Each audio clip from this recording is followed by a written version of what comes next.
они ходили на Харинаму, да, и, ну, о важности Харинаму, потому что сейчас сезон как бы начинается в России, по крайней мере, Харинаму, вдохновить как бы на Харинаму. Он рассказывал на лекции целую тогда, помнишь? Ну, все-таки еще раз. Oh, yeah. He's saying that maybe you can say something about Harinamas. Of course, you previously gave class, but maybe you can say something in particular about New York Harinamas and importance of Harinama, because now season starts in Russia. After winter time, they going to do regularly Harinama on the street. I thought you were telling me that before. Do you remember anything about our previous discussion? Что, помнишь, что мы в прошлом обсуждали вот на предыдущей встрече? What did I say in the previous discussion? Because the previous discussion was a discussion that would have been useful. You know, you didn't record it because your batteries ran out. То есть тогда там было много чего полезного сказано, но ты не смог записать то, что But to be honest with you, I really don't know what I said. I can't remember what I said. Действительно не помню, что. Maybe you remember what I said. Может, ты So помнишь. if I said something that which was, maybe you can refresh my memory. You said, as far as I heard from Diras, that your personal realization. That's third hand. I think I got it exactly. That you said about your personal realizations, some examples in your life, how Holy Name appeared and saved you in dangerous situation with this tantric, and then Lord Gauranga gave you some instructions personally about first deserved and desire. No, that was Krishna in the sky. Sorry. But these are personal realizations, I'm saying these are personal realizations. not to be broadcasted. Yeah, that's the thing. So the point that I was making was that now you've refreshed my memory concerning this point. The point that I was making was that Sri Harinam is not dependent on our tongue to make his divine appearance. То есть момент, который я обсуждал, и ты, может быть, мне напомнишь детали, это то, что Святое Имя, оно не зависит от усилий нашего языка, чтобы не зайти лично. It's not just by articulating the syllabic sounds with this fleshy tongue that the holy name must appear. Это не так, что вибрируя этим мясистым языком, мы побудим Святое Имя явиться. The holy name is independent, Святое Имя независимо, as much as Krishna is independent. так же, как и Кришна независим. So I was telling of an incident which was a very startling and amazing incident that I experienced.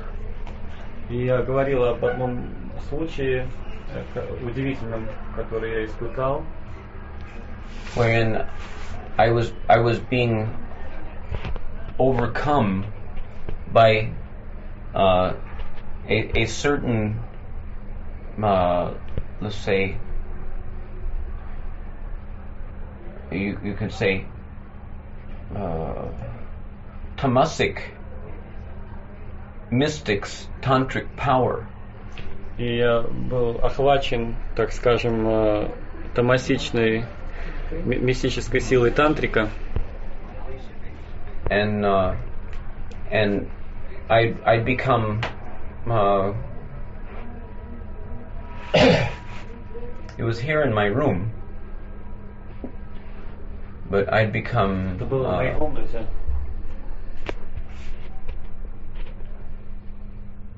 paralyzed. Я был парализован. Very similar to the way that one would be paralyzed if one is attacked by a ghost. Подобно тому, как человек, охваченный духами. But I could understand that it was a certain yogi of sorts, Но я понимал, что это какой-то or особый йоги tantric, a certain tantrics, или тантрик, mystic power overcoming me. который своей мистической силой одолевает меня. And I was unable to escape, Я не мог избежать этого. even though it was too late. I realized what was happening too late to try to counter the effect of the thing. So I became overwhelmed. Поздно я увидел результат этого нападения, как бы, и поздно было что-либо делать. And so, but I was being paralyzed, and practically speaking, the purpose of the yogi was to put me into a state of suspended animation. И я полностью был парализован, и цель этого йоги была поставить меня в состояние такого недвижимости, такое без движения совершенно. Оцепенение. Or in other words, to put me in a comatose condition. Коматозное состояние. And it was actually a very dangerous situation. Очень опасная была ситуация. But suddenly, from the sky, from above me, suddenly the Maha Mantra, in a very, very, very pure and clear sounding voice, descended upon me. И неожиданно в это время Махамантра низошла из небес с чистым голосом. I can't even begin to try to reproduce that sound vibration, but the Maha Mantra was independently descending, and when the Maha Mantra, the holy names, descended, they came to protect me, to save me. And at that time, as soon as they came to me from above in the sky, they came to me, and as they came toward me, immediately the tantric influence dissipated. Невозможно для меня как-то изобразить это звучание Махамантры. Она просто низошла с небес, и как только она низошла, немедленно влияние этого тантрика, оно устранилось. My experience was that there wasn't anyone chanting the holy name, but rather it was the holy name who is a person who is an independent vibration, spiritual sound vibration, who is not. In other words, the holy name doesn't require someone to chant him for the holy name to manifest, but rather the holy name is an independent spiritual sound vibration, let's say, manifestation of the personality of Godhead, who has his own independent free will, his own independent, unlimited, omnipotent abilities. И мое ощущение было таково, что эта личность не зашла, а не так, что кто-то просто повторял Хари Кришна. То есть это независимая личность, проявление Верховного Господа в форме Его имени, который Верховного Господа, который является полностью независимым и возможности которого, энергии которого не ограничены. То есть он вот не зашел и проявился таким образом, и он совершенно не зависит от того, как кто-то произносит Хари Кришна. То есть он приходит независимо от этого произнесения. So I had experience that I had a direct experience of the personality of Godhead in his Harinam Swarup appearing, descending and appearing to deliver me, to save me. Я получил реализацию, как Верховный Господь в форме своей Харинама Сварупы не зашел, чтобы спасти меня, освободить меня. And even now, that sound, that experience is ringing in my ears. И даже сейчас этот звук, этот опыт по-прежнему вибрирует в моих ушах. I can never forget the experience of the divine appearance of the holy name on my in my consciousness at that time. Я никогда не смогу забыть, как божественное имя не зашло в мое сознание в тот момент. So on account of that experience, I came to what I feel is a rather profound realization that the holy name can appear even without the vibration of our tongue. In other words, he doesn't need us for anything. He's independent. He doesn't need us to, let's say, to vibrate Hare Krishna with his fleshy tongue for him to make his manifestation within this world.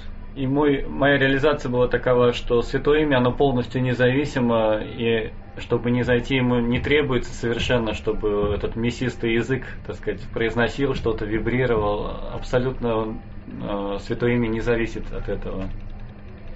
Rather, it is only because of his special causeless mercy upon certain devotees that he may choose by his own free will to manifest by using their tongue as an instrument. In other words, by engaging them in his seva, he may choose to manifest by dancing on the tongue of a pure devotee. Скорее, это Святое Имя проявляет милость к определенному преданному.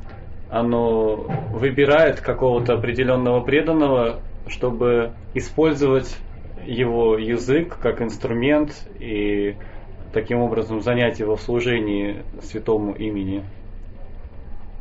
So the point that I think that I was bringing out last time we discussed was that we should feel privileged. We should feel very privileged if Chaitanya Mahaprabhu, who is the personification of the holy name, if he decides to use any of us as an instrument for the propagation of the holy name in the world, we should feel that we are very, very privileged to be used as his instrument.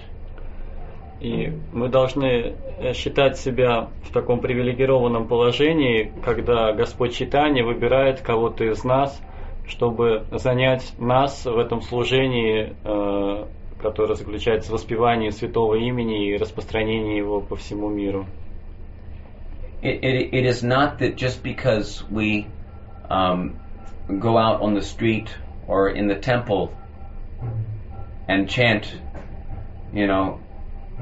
Hare Krishna, Krishna Krishna, Hare Hare, Hare Ram, Ram Ram, Hare Hare. It's not that just because we chant these, let's say, this configuration of sound, vibration, in the form of Nam Akshara, or the letters of the name, it is not that just because we're chanting, that or that it appears that we're chanting, that we are necessarily being used as instruments for propagating the holy name.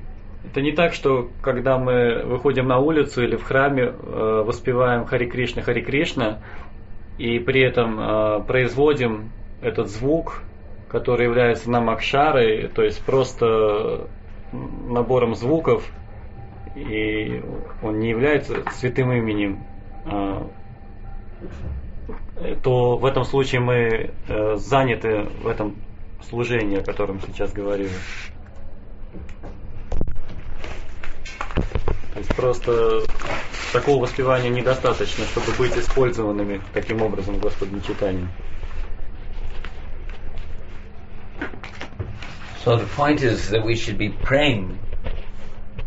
We should be praying to Mahaprabhu, praying to Lord Chaitanya, praying to Lord Nityananda, praying to the holy name, to be granted the privilege of being used as their instruments in the matter of propagating Krishna consciousness in the form of Sankirtan. То есть мы должны молиться Махапрабху и Господу Нитьянанде и Святому Имени о том, чтобы иметь эту привилегию быть занятыми в этом служении распространения Святого Имени, в этом движении Санкиртана. You know that there are three stages of chanting. Есть 3 стадии воспевания, вы знаете. Aparadnam, Abhasnam, and Shuddhanam. Вот эти 3 стадии. So, these 3 stages of chanting, among these 3 stages of chanting, only the Shuddhanam is the divine name. То есть из этих 3 стадий только Шудханам — это божественное имя. Only the divine name is possessed of Krishna's antaranga shaktis. Только божественное имя, оно наполнено антаранга шакти Кришны. The divine name is possessed of the antaranga shaktis, namely Krishna's Swarup Shakti. Это, точнее, если сказать, Сварупа Шакти. His Ladini Shakti. Ладини Шакти. Kripa Shakti. Kripa Shakti. Guru Shakti. Included in this. I'm saying only the divine name is inclusive of these Shaktis, the Antaranga Shaktis. The Antaranga Shaktis are those Shaktis which can give Bhakti, Bhakti Shakti, Swarup Shakti, Ladini Shakti. All these Shaktis are included in Antaranga Shakti? Yes, they're all aspects or different categories of Antaranga Shakti. То есть здесь перечисляются вот различные аспекты Антаранга Шакти, такие как Хладини Шакти и так далее, то есть то, что перечислялось. So, the only a devotee who is especially graced by the mercy of Lord Chaitanya and the mercy of the holy name, only such a devotee is eligible to chant the pure name, which is identical with Krishna. То есть только особый преданный, получивший особую милость Господа Чайтаньи и Святого Имени, может воспевать Святое Имя, которое не отлично от самого Кришны. It is not that everything that appears to be Nam Kirtan is actually Nam Kirtan. Это не так, что то, что кажется Нама Киртаном, на самом деле является Нама Киртаном.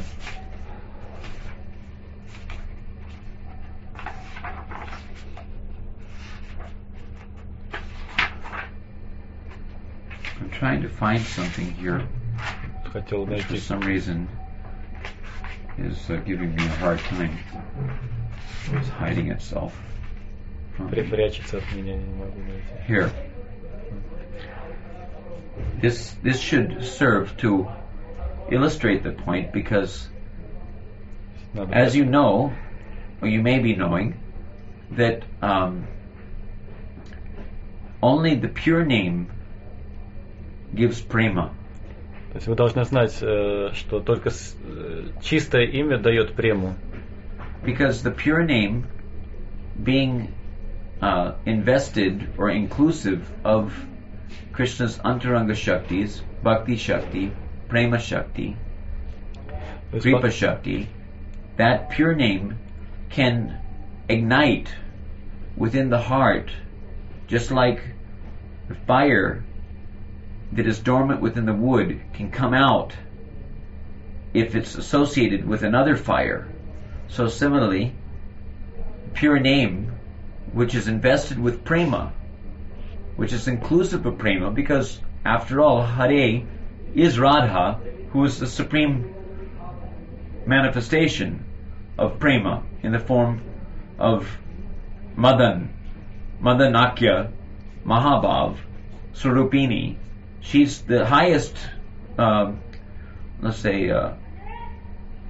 zenith of prema, personified. So if she mercifully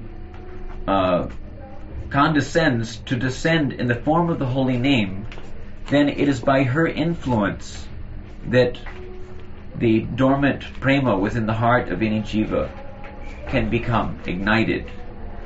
То есть святое имя, которое включается в эти аспекты антаранга шакти, такие как вот были перечислены, хладини шакти и так далее, оно способно войти в сердце человека и пробудить в нем дремлющую прему, подобно тому, как дремлющий в дереве огонь, он может вспыхнуть при определенных обстоятельствах. И Шримати Радхарани, она является проявлением, высшим проявлением,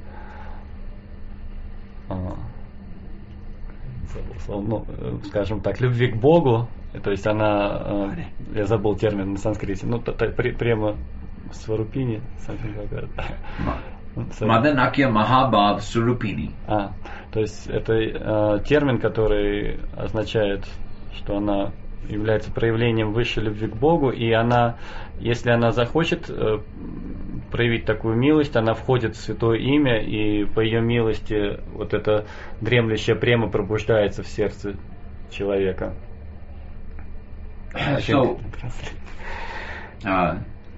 So when the pure name has appeared, then and then only can we expect that anyone will be influenced to love Krishna. То есть, когда святое имя проявляется, то любой будет побужден любить Кришну. Without the influence of the pure name, no one will be so influenced. А без влияния святого имени никто не будет таким образом побужден любить Кришну. Love of Krishna is described in Chaitanya Charitamrita, Krishna Indriya Priti Iccha.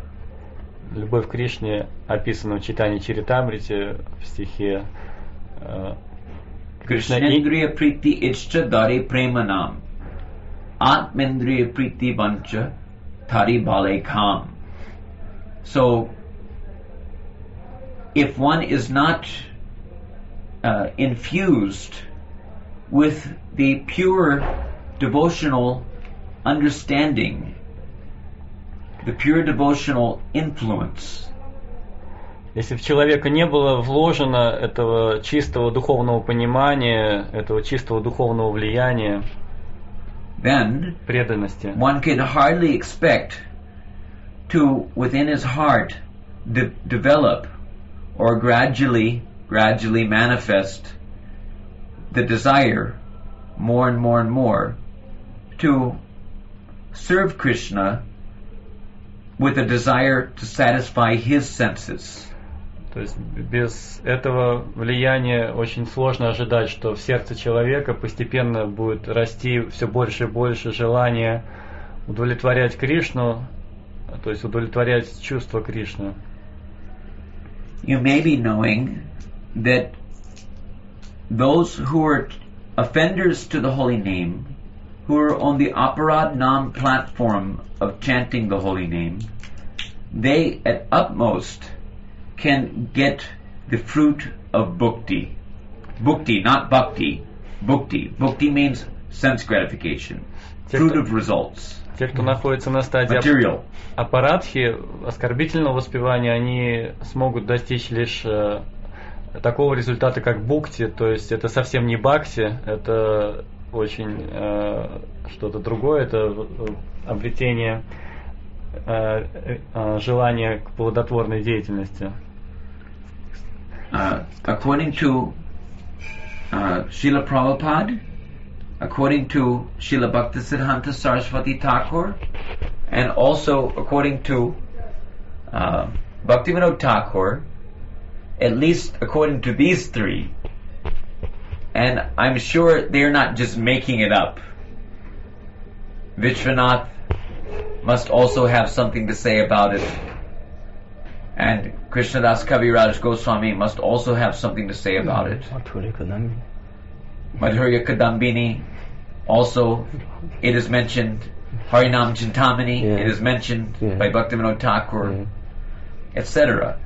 They want to say that so-called Harinam, which is chanted by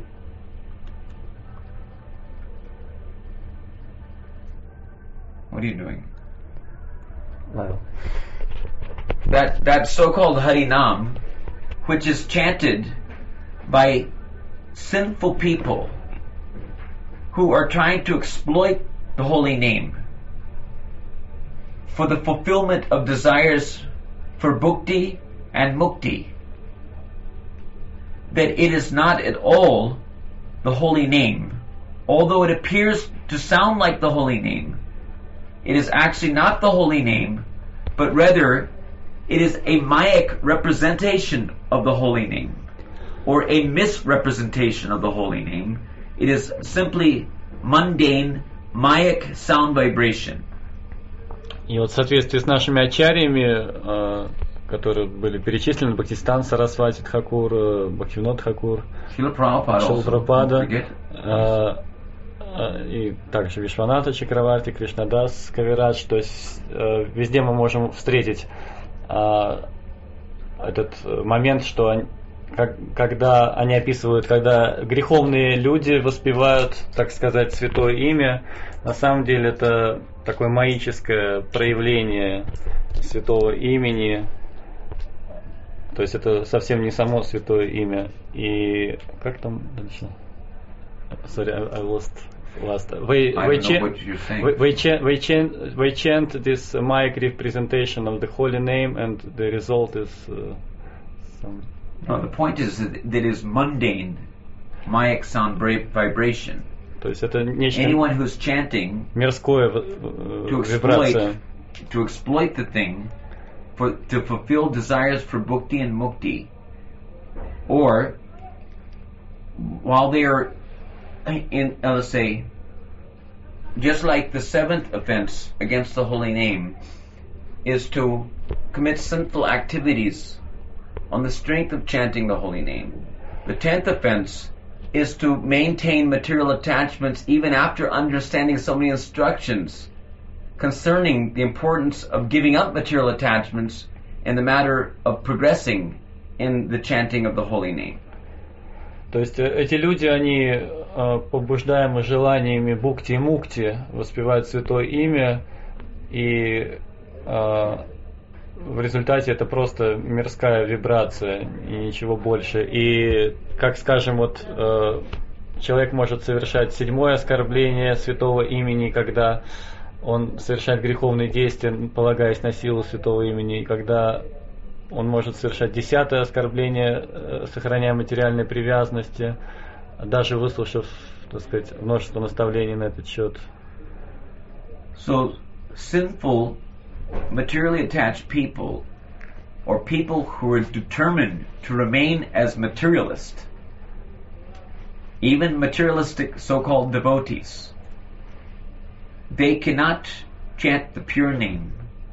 Rather, they're chanting the mundane semblance of Nam. They're getting no more than what Ravana got when he tried to abduct Sita. То есть эти материалистичные люди, и также мы можем сказать материалистичные преданные, они могут повторять святое имя, но на самом деле это просто подобие, такое мирское подобие святого имени. И мы можем сказать, что они получают не больше, чем Равана, который пытался украсть Ситу. Just like Ravana tried to capture Sita and exploit her for his own sense gratification. То есть как Равана, он захватил Ситу и пытался наслаждаться ей для своего собственного чувственного наслаждения. But and did he get Sita? Но получил ли он Ситу? He didn't get Sita. Нет, не получил. He got the Maya Sita. Он получил Майя Ситу. And the Maya Sita was the cause of his death. И эта Майя Сита была причиной его смерти. It was his attachment to Maya, his attachment to the Mayic thinking of being the enjoyer and all these things, which caused his death at the hands of Ram. То есть это привязанность к Майе как раз и была причиной того, что в конце концов он встретил свою смерть от рук Рамы. So, but he never touched the real Sita. Он никогда не касался настоящей Ситы. The real Sita, let's say, presented her Mayic form and disappeared behind the curtain of Yoga Maya. Настоящая Сита, она была представлена в ее маической форме, а сама она исчезла за этим покровом Йога Майи. There's a verse in Bhagavad Gita where it is mentioned, Naham Prakasha Sarvasya, what is it? Нахам Пракашах Sarvasya, Йога Майя Yoga Maya Самаврита. Samavrita, Mudayam Abhijananti, Lokoyam, what is there? I forget. Yeah, Lokoyam Ajam Avyayam, yes. Which means that he reserves the right not to be exposed to the foolish and less intelligent people, but rather he covers himself from their vision by his veil of Yoga Maya. So, just like professional reciters of Bhagavad, they may appear to be chanting the slokas of the Bhagavatam, but they are not chanting the slokas of the Bhagavatam, even though it sounds like the very same syllables that a pure devotee might chant. Так вот, как в шлоке из Бхагавад-гиты на Нахам Пракашах Сарвася говорится, что Господь, Он не открывает себя глупым и невежественным людям, а скорее Он скрыт от них завесой Майи, и Он оставляет за собой право не появляться перед такими людьми. И также те, кто читают шлоки Шримад Бхагаватам, люди, которые совершенно не уполномочены это делать. Профессиональные чтецы, они произносят внешне что-то похожее на то, как чистые преданные произносят действительно шлоки Шримад Бхагаватам, но это совсем другое. Это не то же самое. So just because someone tries to let's say, chant the holy name with some exploitive motive, just like someone may try to earn money by doing kirtan or any such things. Now you may see people trying to use the kirtan for fulfilling desires for profit, adoration, distinction, name and fame. То есть мы можем видеть, что люди могут воспевать Святое Имя с какими-то скрытыми мотивами. Например, они могут совершать киртан ради того, чтобы получить деньги, и либо они могут иметь желания, связанные с выгодой, чтобы прославиться, чтобы выделиться среди остальных, чтобы заработать себе имя, славу и так далее. From such impostor so-called kirtanias, we can never hope to hear the pure spiritual sound vibration of the holy name. От таких так называемых киртанистов мы не можем ожидать услышать чистое святое имя. And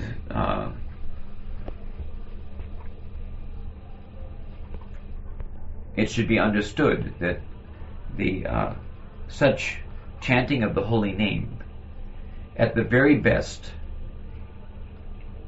such chanting can also be harmful, depending on the degree of offense.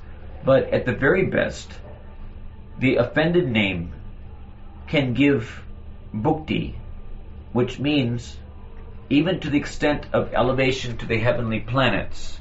But it means repeated birth and death within this material world, on the material platform. То есть такое воспевание, оно, оскорбительное воспевание, оно может быть даже очень приносить большой вред для тех, кто слушает, но даже в самом лучшем случае оно может принести бхукти, то есть, например, возвышение на райские планеты. Это в лучшем случае, но это в конце концов повторяющееся рождение и смерть. The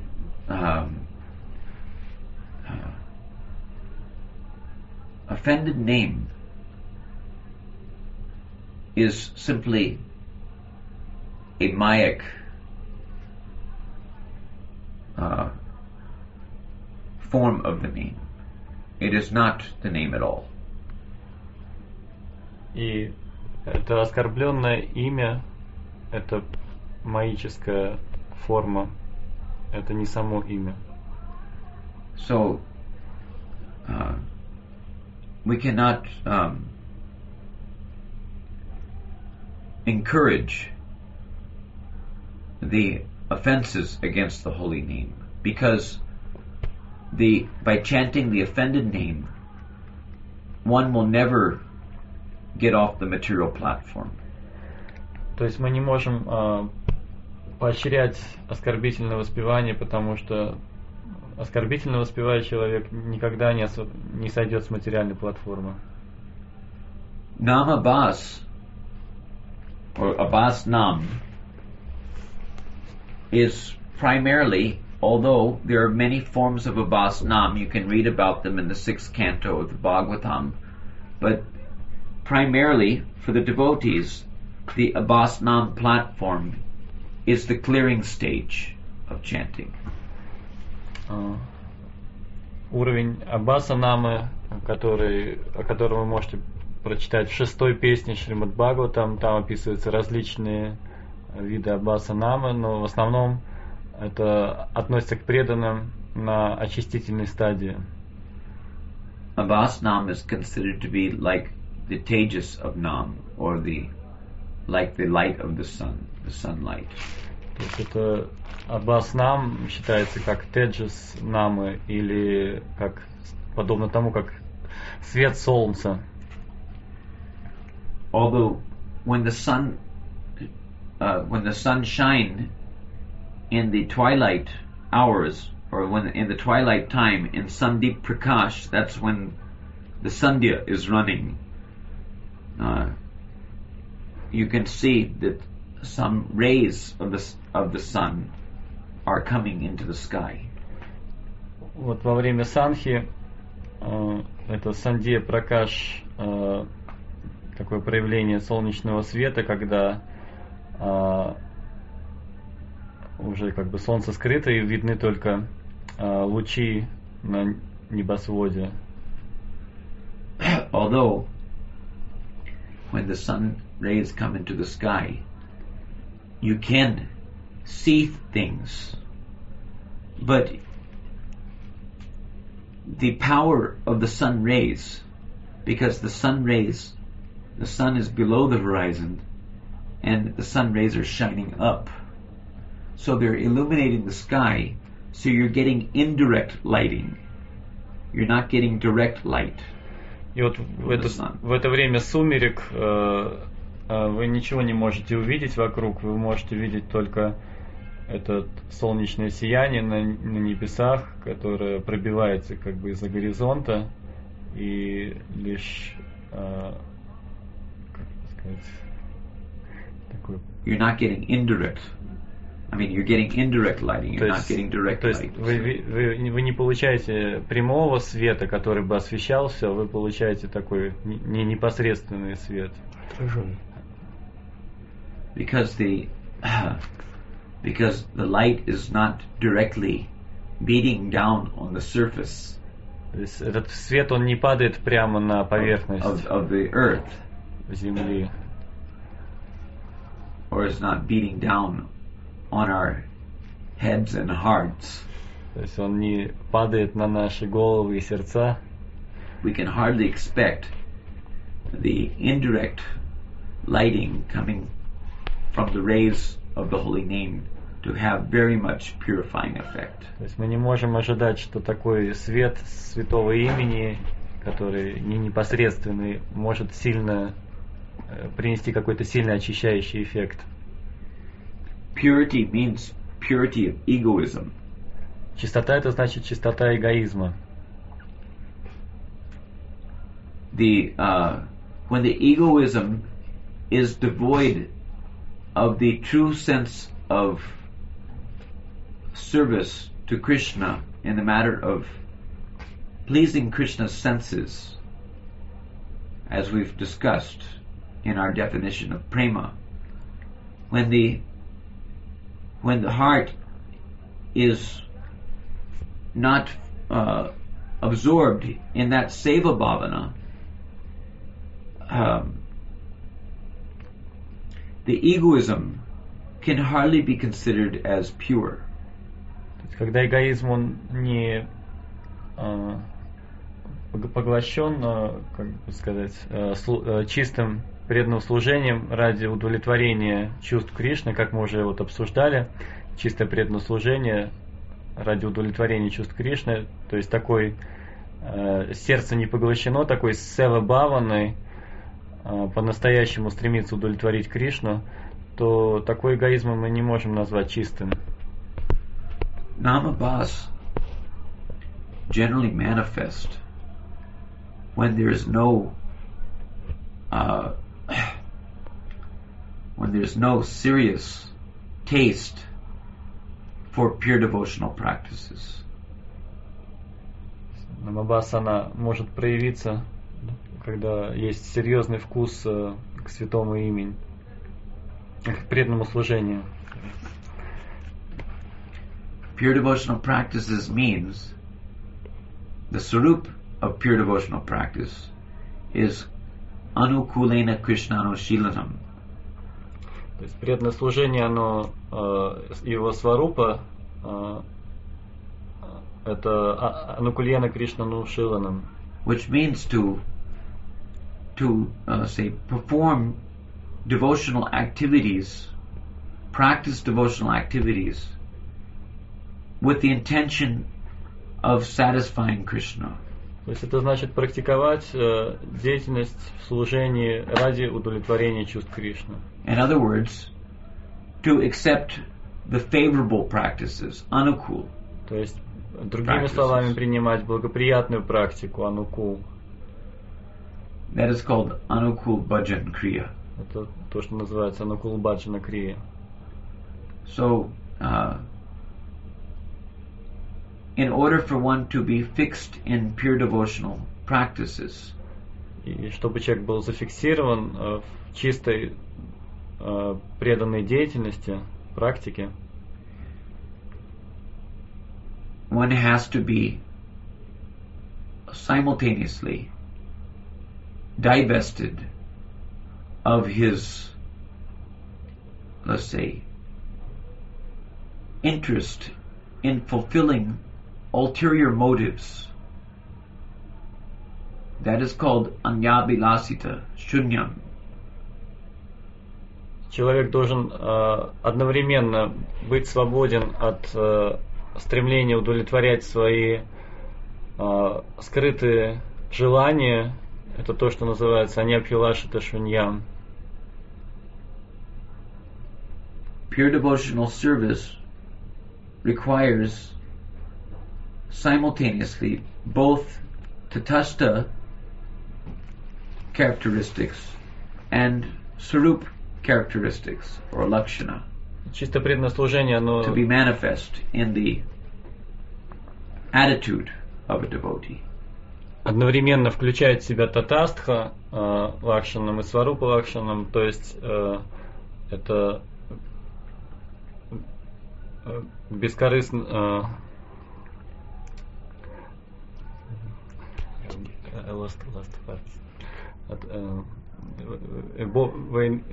devotional service, pure devotional service includes both. No, it should be. It should be. It should be seen that both these characteristics are there in the attitude of a devotee who is practicing pure devotional principles or following the pure devotional path.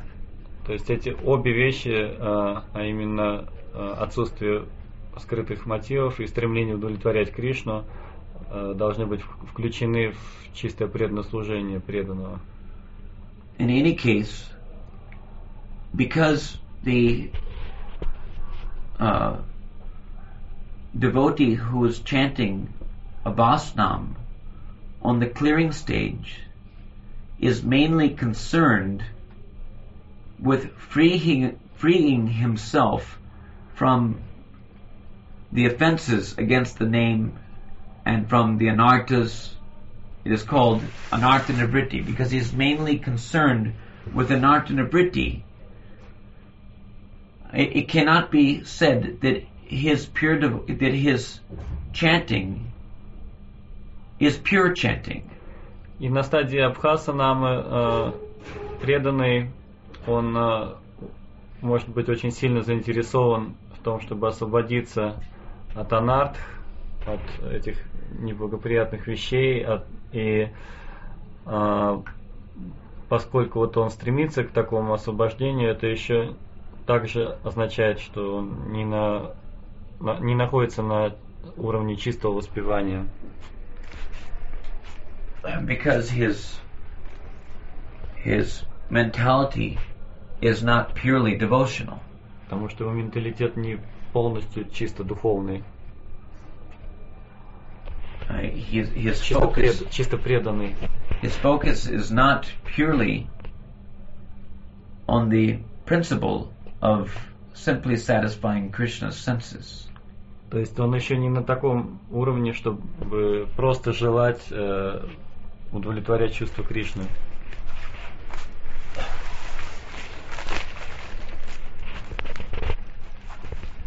So, although it is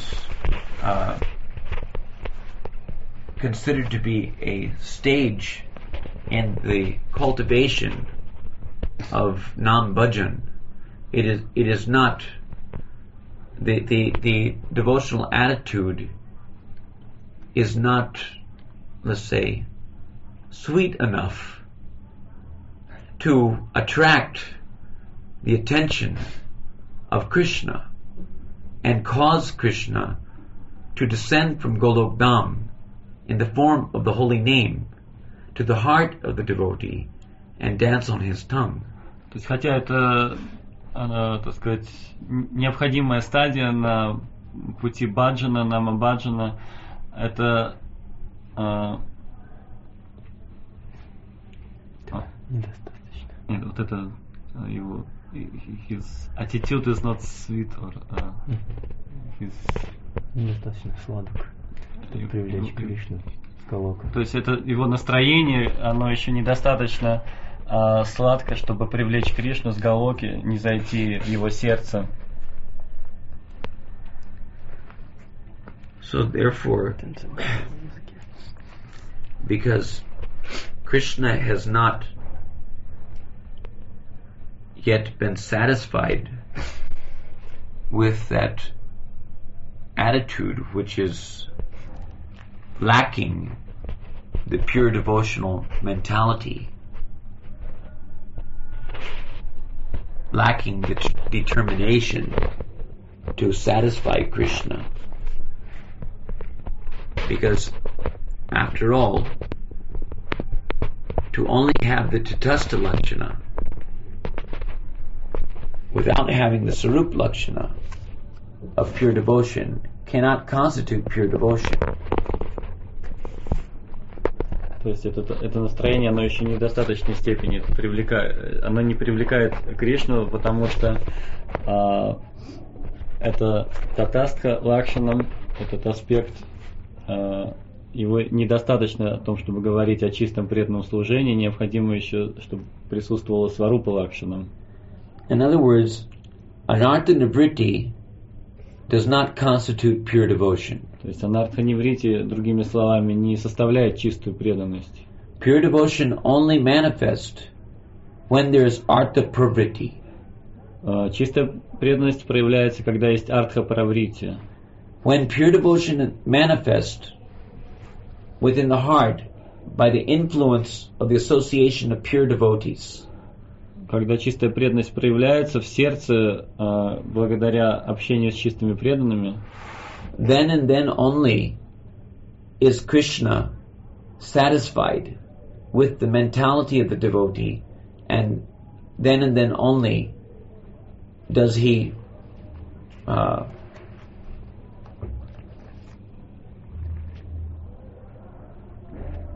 descend from the spiritual world то есть только тогда to keep company with that devotee. Он только в этом случае он удовлетворяется и не сходит, чтобы находиться в обществе такого преданного и the abhasnam can give the fruit of mukti at best.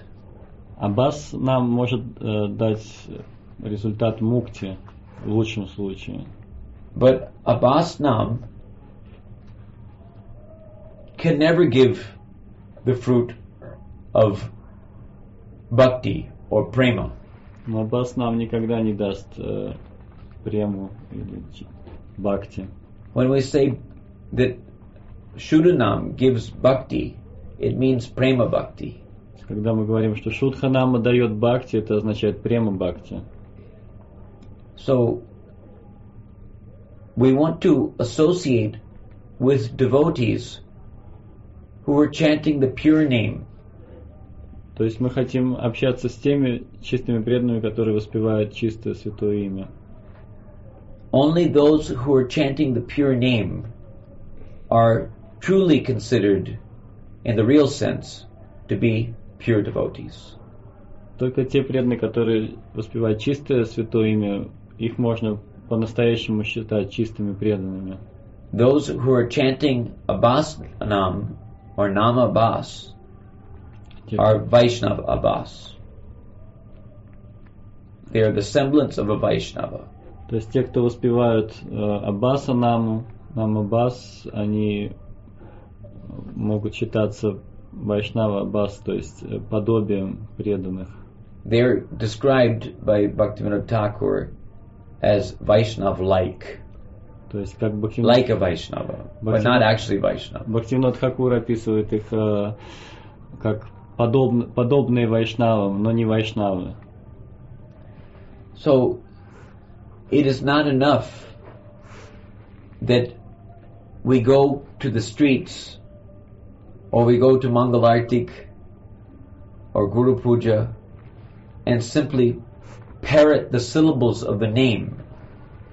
Это недостаточно просто то, что мы выходим на улицу или идем, допустим, на Мангала-арати и просто как попугаи, так сказать, производим звуки, подобные святому имени. But we have to very seriously understand the matter of cultivating the pure, unalloyed devotional attitude. Мы должны очень серьезно уяснить необходимость развития чистого, беспримесного настроения преданности. In the association of pure devotees who are chanting the pure name, we can hope to hear the pure name. И в обществе таких чистых преданных, которые воспевают чисто святое имя, мы можем надеяться услышать это чистое святое имя. We may not have the power as of yet to attract Krishna by our own chanting, but at least we can hear the pure name which enters our ears or enters our heart through our ears and dries up the wood. This is the first effect, is that the wood of the heart becomes dry. Because without drying up the wood, the wetness of the heart, which needs to be dried up, is considered to be the sense gratificatory propensities or the desires for bhukti and mukti. И своим собственным воспеванием мы, конечно, может быть и не привлечем Кришну, но, по крайней мере, воспевание чистых преданных, оно может, так скажем, фигурально выражаясь, высушивать дерево нашего сердца. То есть это дерево, оно должно быть в достаточной степени высушено, чтобы затем его можно было возжечь. И это как раз вот первый эффект того, что мы слышим чистое святое имя, это то, что наше сердце, оно постепенно подготавливается. You can know that you're associating with a pure devotee who's chanting the pure name if the desires for bhukti and mukti within the heart are drying up or disappearing. И как распознать, что мы слышим чистое воспевание от чистого преданного? То есть признаком этого будет то, что из нашего сердца будет исчезать желание бхукти и мукти. But it's not enough just to notice whether or not the desires for sense gratification and relief from the pangs or the pains of material existence are being dissipated. But we should also notice whether or not within our heart is coming an ardent desire for satisfying Krishna. Но мало того, что будут исчезать желания чувственного наслаждения, и мы также освободимся от суровых оков материального существования, но помимо этого в сердце будет возникать очень сильное желание удовлетворить Кришну. If we notice that both our material desires are being diminished and our desires for pleasing Krishna, for serving Krishna, for associating with Krishna, by associating with Nam, by associating with the Krishna Katha, by engaging in the kirtans, by serving the deities and all these things, if we see that there is an increased interest to please Krishna by engagement in these varieties of devotional services, then we can know that we're associating with a pure devotee who's chanting the pure name. То есть обе эти вещи важны, в особенности, если мы замечаем, что в нашем сердце все больше усиливается желание общаться с Кришной и общаться с его чистым святым именем, и участвовать в Кришна-катхе и так далее, и к разнообразным таким духовным практикам, то это является признаком того, что мы действительно слышим чистое воспевание. However, it takes two to associate. То есть, однако, нужно сказать, что это требует двоих, чтобы общаться. What is required is the potent spiritual master, the Mahabhagavat, and also the receptive hearer of the holy names. И необходимо двое, то есть это уполномоченный духовный учитель Махабхагавата и также ученик, способный воспринять. Both are required. Оба они необходимы.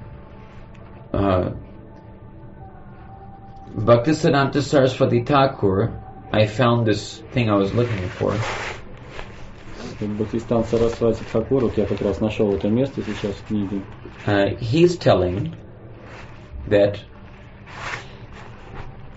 in his Mahamantra Tika, Это вот Махамантра Тика. he's telling that only the Mahabhagavat, Sri Gurudev, is able to give the name of Sri Krishna, which is non-different from Krishna.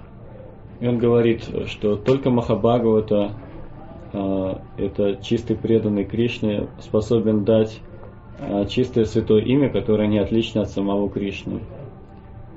Nama Chintamani Krishnas Chaitanya Rasa Vigraha Purna Shuddho Nitya Mukto Binatvan Nama Namino. Sri Krishna's name is directly Sri Krishna.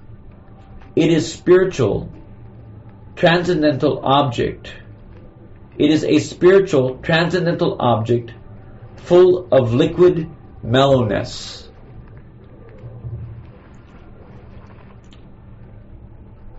Are you listening? Yes, sometimes I lost. Sometimes spaced out. So listen carefully, because you remember you have to translate this. Yes. So Sri Krishna's name is directly Sri Krishna. В этой шлоке говорится, что Шри Кришна это непосредственно является святым именем. Или святым именем является Шри Кришна. Святое имя это Кришна. It is a spiritual, transcendental object. Это духовный трансцендентный объект, full of liquid mellowness or rasa. который исполнен жидкого такого нектара или расы. Chaitanya Rasa Vigraha. Читание расы Виграха. The divine name arises or manifests itself upon the tongue of someone who is favorable toward loving service. И святое имя по своей собственной воле проявляется на языке того, кто испытывает благоприятное настроение по отношению к любовному служению. The glorification, kirtan, fraught with spiritual offense to the divine name, done by those who are inclined toward enjoyment or renunciation, is not the pure divine name. А воспевание тех, кто склонен к материальному удовлетворению, оно не является божественным именем.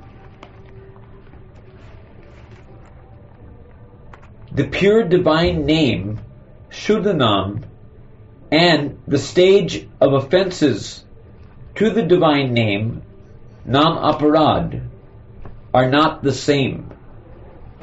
И эти стадии Намапарадхи и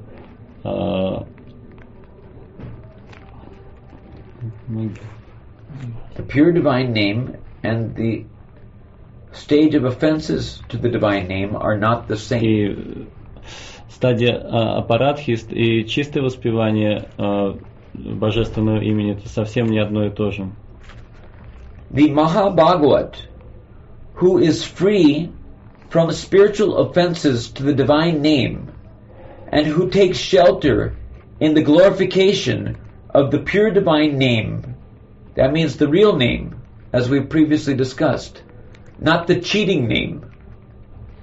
The cheating name, the name which is cheating you by hiding his real Antara Swarup and showing the Virat Rup, or the material, mundane, mayak semblance of his form to you. That real name, it says, who takes shelter in the glorification of the pure name, that Mahabhagavat, who is free from spiritual offenses to the divine name, and who takes shelter in the glorification of the pure name, is alone, he alone is fit to bestow the name of Sri Krishna. И вот только Махабхагавата, который принимает прибежище у настоящего святого имени, а не так, как мы обсуждали прежде, обманного святого имени, которое само прячется, вместо себя подставляет своего маического представителя. То есть он принимает прибежище у настоящего святого имени, и он свободен от духовных оскорблений святого имени. Только он способен наделить чистым святым именем других. So that's a very interesting statement, isn't it? То есть очень интересное такое утверждение, разве не так? Only the Mahabhagavat is able to bestow the name of Krishna. Только Махабхагавата может наделить чистым святым именем Кришну. Only the Mahabhagavat is able to broadcast the kirtan of the holy name in such a way that it will ignite bhakti or prema within the heart of the people of this, the conditioned souls of this world. Это только Махабхагавата способен распространять такой киртан, который будет пробуждать в сердцах людей это чистое воспевание. Now, at this point, we could enter into some discussion concerning three types of Mahabhagavats. Вот в данный момент обсуждения мы могли бы поговорить о трех типах Махабхагават. Because Bhaktisiddhanta Saraswati Thakur here is referring to the Mahabhagavat, but he's not defining the distinctions in the different varieties of Mahabhagavats as it is discussed in Jiva Goswami's Satsandarbha. Бхактисиданта Сарасвати здесь в прочитанном абзаце ссылается, то есть говорит о Махабхагаватах, но он не объясняет в подробностях, какие бывают Махабхагаваты, как это сделано в Сатсандарбхе Джива Госвами. There are three types of Mahabhagavats. Есть три типа Махабхагават.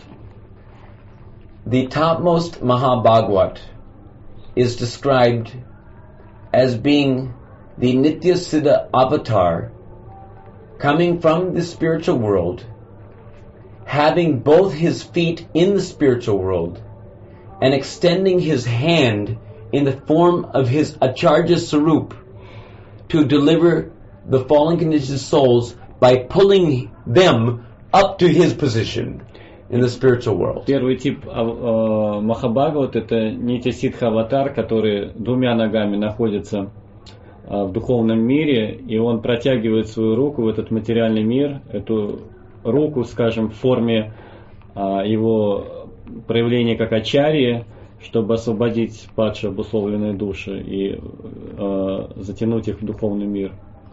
If someone can hear the holy name from such a Mahabhagavat, then he is most fortunate. Если кто-то может слушать святое имя такого Махабхагавата, то он наиболее удачлив. However, there are two other types of Mahabhagavats. Однако есть еще двое других типов Махабхагават, who are also competent to bestow the divine name. Они также компетентны, чтобы наделить чистым святым именем.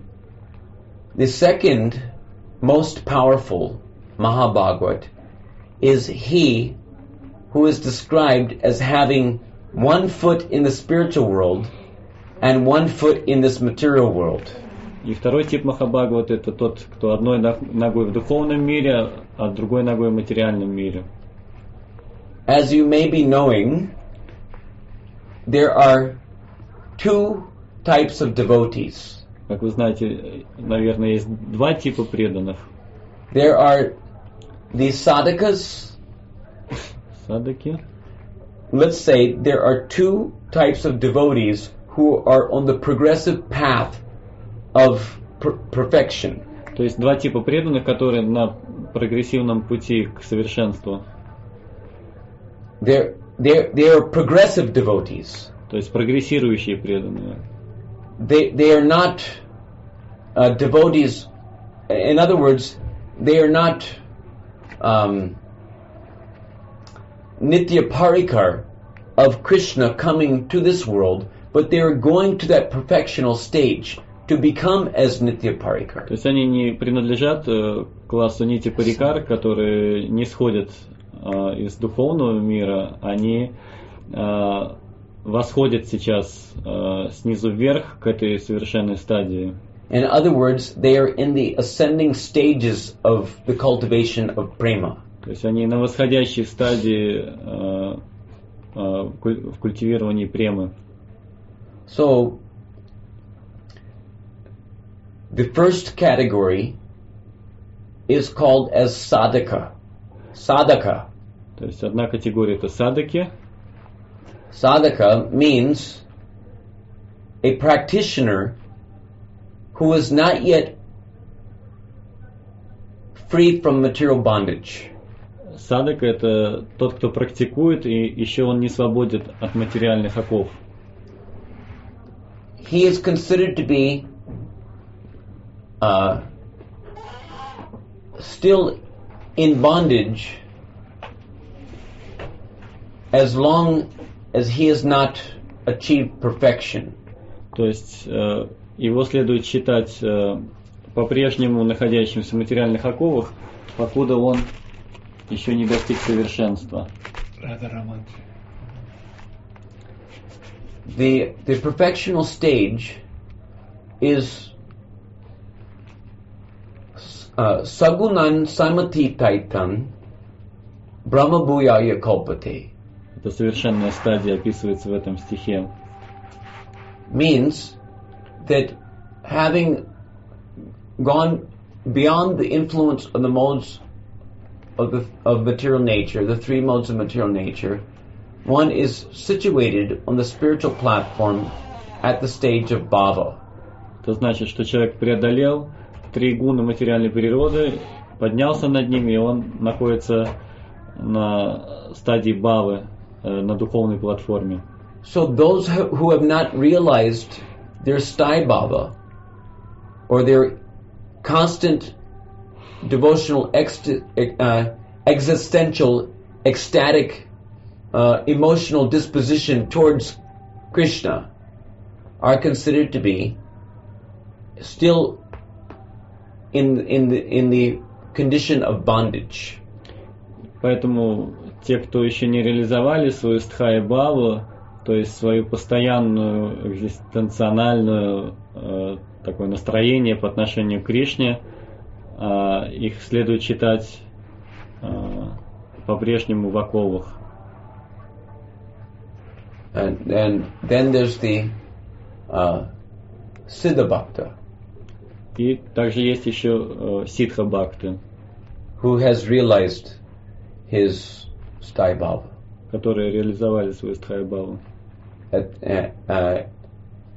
the stage of rati or bhav.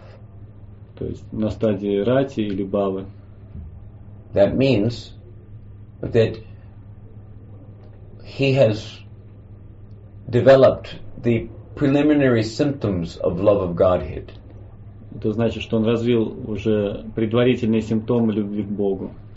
And in other words, there are two categories of devotional service: sadhana and sadhya. Есть две категории преданного служения: садхана и садья. Those who are doing sadhana bhakti, they are sadhakas. И те, кто занимается садхана бхакти, их называют садаки. They are described as practitioners or probationers. То есть их описывают как практикующие или те, кто, как сказать, на опробовании находится, And then на проверке. those who have achieved the sadhya, or the outcome of their devotional practices, or the perfection, practice makes perfect. So those who have achieved the perfection, they are divided into two categories, namely the bhavukas, who have achieved bhava, and the premikas, who bhavukas means that they are prema rurukshu, they're after prema, and the premikas are those who have achieved prema. И те, кто достигли совершенства, в конце концов, эта практика, она должна привести к совершенству. Они делятся на два типа: бавуки и премика бхакты.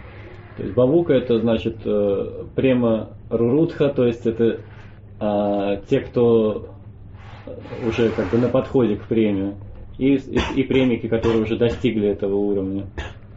So those who are bavukas and those who are premi bhaktas, they are described as the second, who have not yet achieved vastu siddhi. They've achieved sarup siddhi, but they've not yet gone to the Bhoma Leelas of Krishna. They've not been transported to the spiritual world. They've not achieved their vastu or satchidananda siddha deha as of yet, but they've achieved the perfection of their nija abhishta bhav. They are nija abhishta bhav, let's say nija abhishta bhava maya. They are absorbed in their desired devotional bhavas. То есть это преданные, которые достигли стадии бхавы и премы. Это значит, что они достигли своей сварупы, ситхи, совершенства, но они не достигли еще васту ситхи, то есть они не вошли еще в земные игры Кришны или не отправились в духовный мир, то есть они еще здесь, в материальном мире. Вот, но они достигли уже ниджа Abhishta бхав, bhava maya. бхава майя, то есть это what means They're absorbed in their desired devotional ecstasies. То есть они уже поглощены вот этим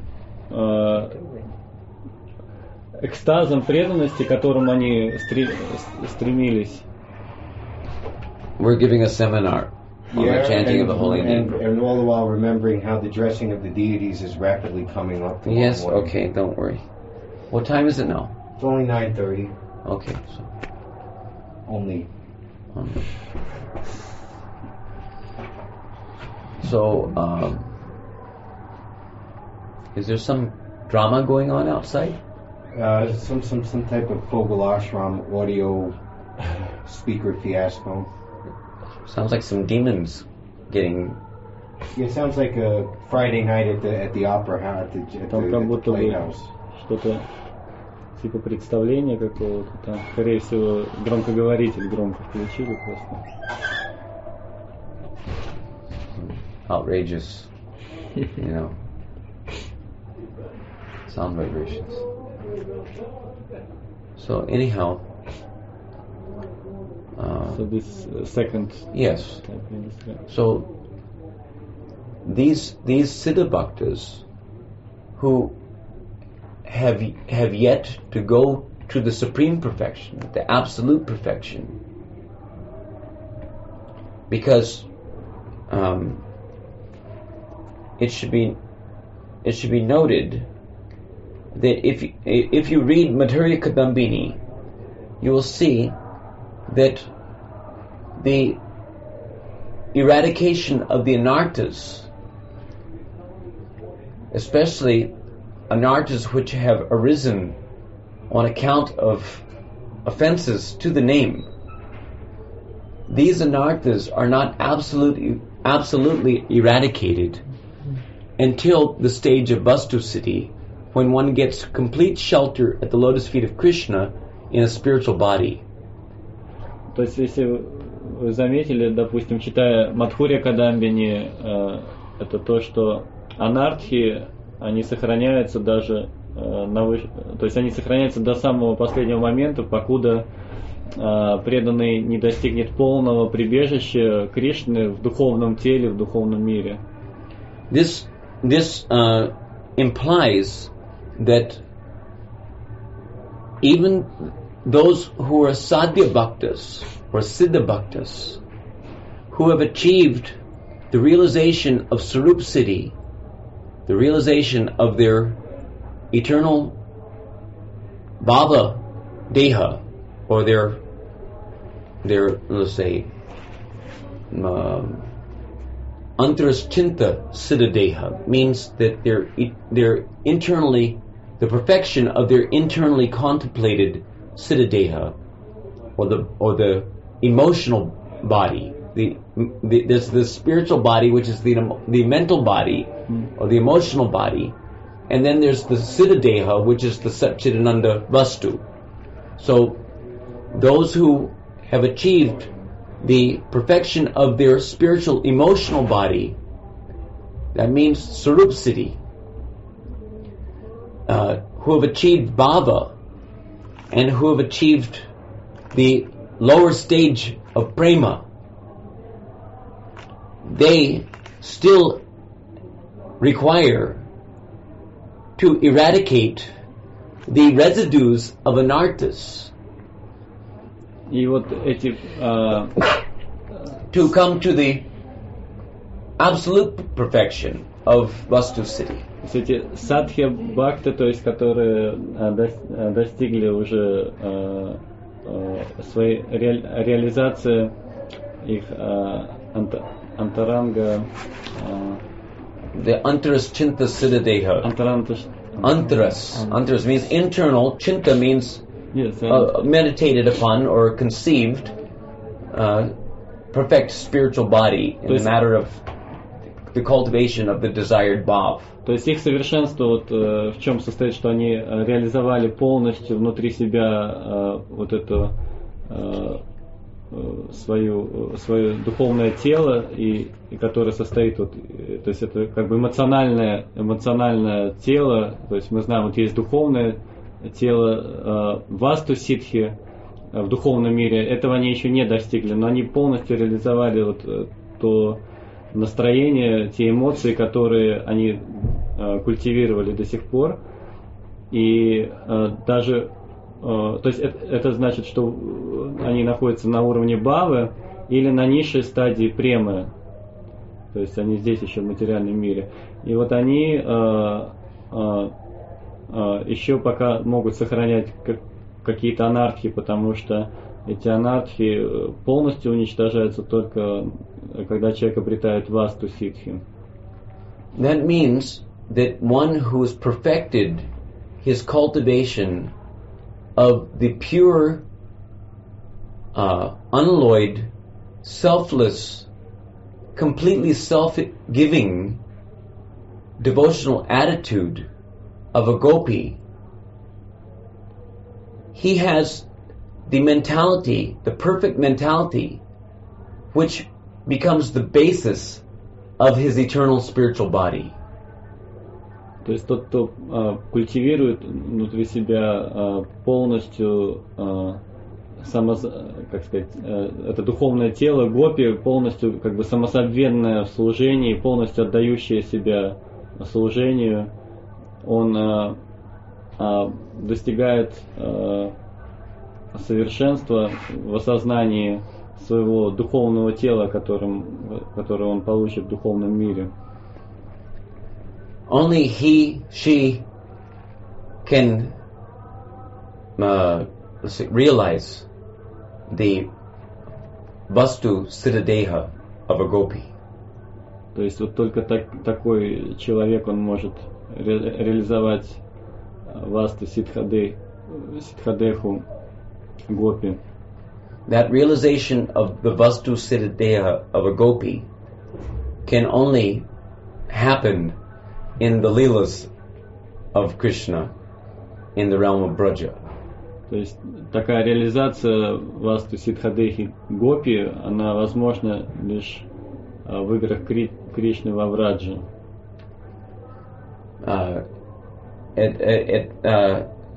Similarly, if one will cultivate the pure, unalloyed, selfless, completely self-giving, devotional disposition of a gopa, then that mentality becomes the basis of his acquiring the spiritual body,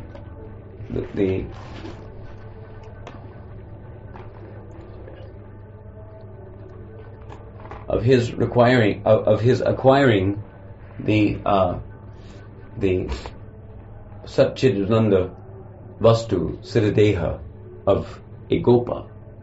И также в отношении человека, который культивирует настроение гопы, то есть полностью он в настроении бескорыстного, самозабвенного служения, это основа того совершенства, которое он достигнет в духовном мире, в играх Кришны, когда он получит это тело гопы.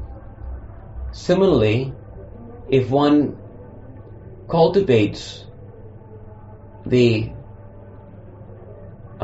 mentality of a dog, that mentality becomes the basis for accepting the abominable body of a dog in this material world. Соответственно, если кто-то культивирует настроение собаки, это, как бы, так сказать, его культивирование, оно будет основой того, что в конце концов он и станет собакой в материальном мире. So, depending on the mentality that one cultivates, one may cultivate the perfect mentality of a hog or a dog within this material world, or one may cultivate the perfect selfless mentality of, a gopi or a gopa. Подобно тому, как можно успешно культивировать настроение свиньи или собаки здесь в материальном мире и достичь соответствующего результата, также можно культивировать настроение гопы или гопи. At any rate, it is understood that one who has attained the sadhya, or the outcome of his pure devotional practices, having realized his eternal sthai bhava in one of the 5 primary rasas, whether he has attained bhava as a bhavuka or prema as a premi bhakta,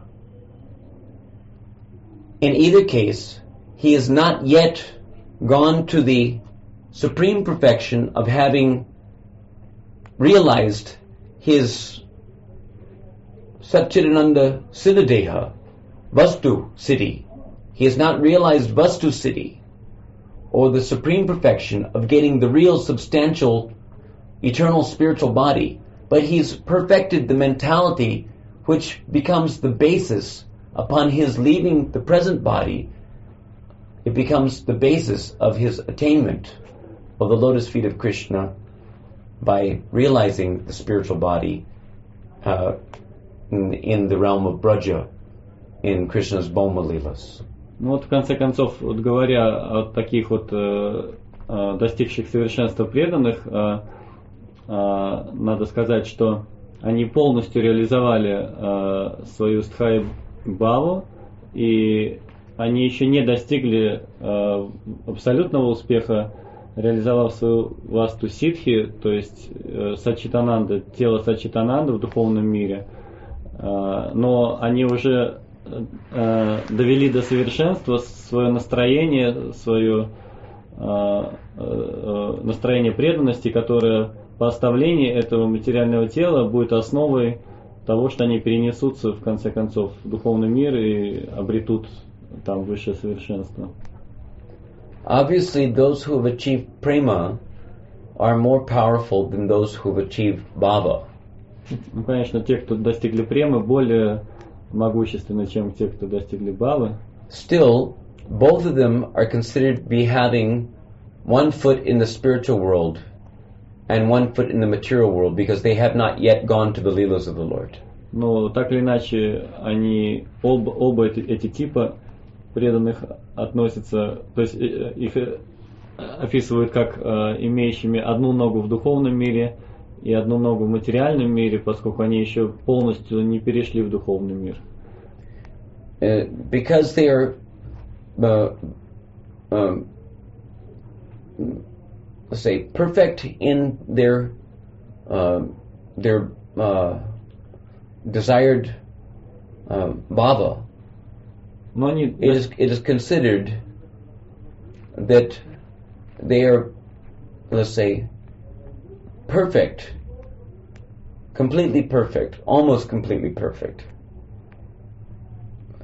Completely perfect, but not absolutely perfect. You can say like that, in their chanting of the holy name of Krishna. И поскольку они достигли совершенства в культивировании своей бхавы, можно сказать, что они полностью совершенны, но еще не абсолютно совершенны. When we say in their chanting of the holy name, it means in their service to the holy name. То есть воспевание святого имени. И когда мы говорим воспевание святого имени, это означает служение святому имени. When we say service to the holy name, we mean in their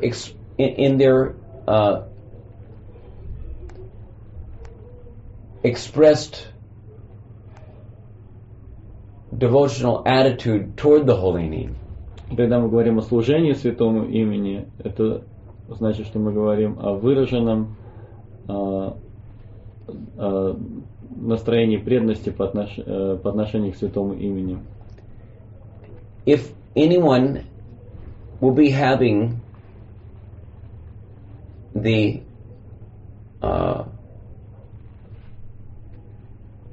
mood of a gopi in relationship to Krishna, Radha and Krishna, then because Krishna is Bhava Grahi Janardana, he reveals the aspects of himself which are appropriately, let's say, befitting his relationship with a particular devotee according to the devotee's bhava. You understand? То есть, допустим, кто-то развивает настроение гопи в служении Рады и Кришне, и святое имя, оно проявит себя соответствующим образом по отношению к этому индивидуальному преданному. So if a devotee is having, say, the mentality of a gopi or the mentality of a gopa toward Krishna, then Krishna will reveal a particular mood toward that devotee. So similarly, the very same devotional attitude that one will have toward Krishna, with the expectation of Krishna's reciprocation, appropriate reciprocation, the very same devotional attitude one will have toward the name of Krishna, with the expectation of the reciprocation of the name of Krishna in accordance with the particular mood of the devotee. И разные преданные развивают настроение гопи или гопы, и у них есть определенные ожидания во взаимоотношениях с Кришной, чтобы он ответил им определенным образом, и такие же взаимоотношения у них будут с его именем, когда Кришна будет отвечать соответствующим образом. The name of Krishna is a person. Имя Кришны — это личность. And that person knows very well in which way you love him. И как и личность, он знает, как конкретно вы любите его. Yeyatam mam prapadite tang sataivi bhajamyaham. As they approach Krishna, Krishna reciprocates accordingly. То есть в соответствии с этим стихом, как вы обращаетесь к Кришне, то Кришна отвечает соответствующим образом. As there's no difference between Krishna and the Shuddhanam, pure divine name, there's no difference between the relationship with Krishna and the relationship with Nam. То есть,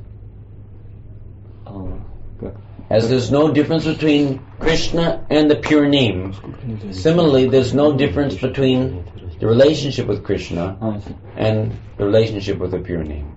То есть, поскольку сам Кришна не отличен от святого имени, то, соответственно, нет никакой разницы в взаимоотношениях с Кришной и со святым именем. If one is Madhurya Rasmayi toward Krishna, he will also be Madhurya Rasmayi toward the holy name.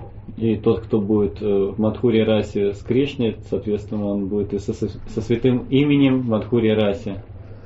If one is Vatsalya Rasmayi toward Krishna, then she will be Vatsalya Rasmayi toward the name of Krishna. И тот, кто Ватсалья раса Майи с Кришной, он или она будут, соответственно, со святым именем также Ватсалья раса Майи.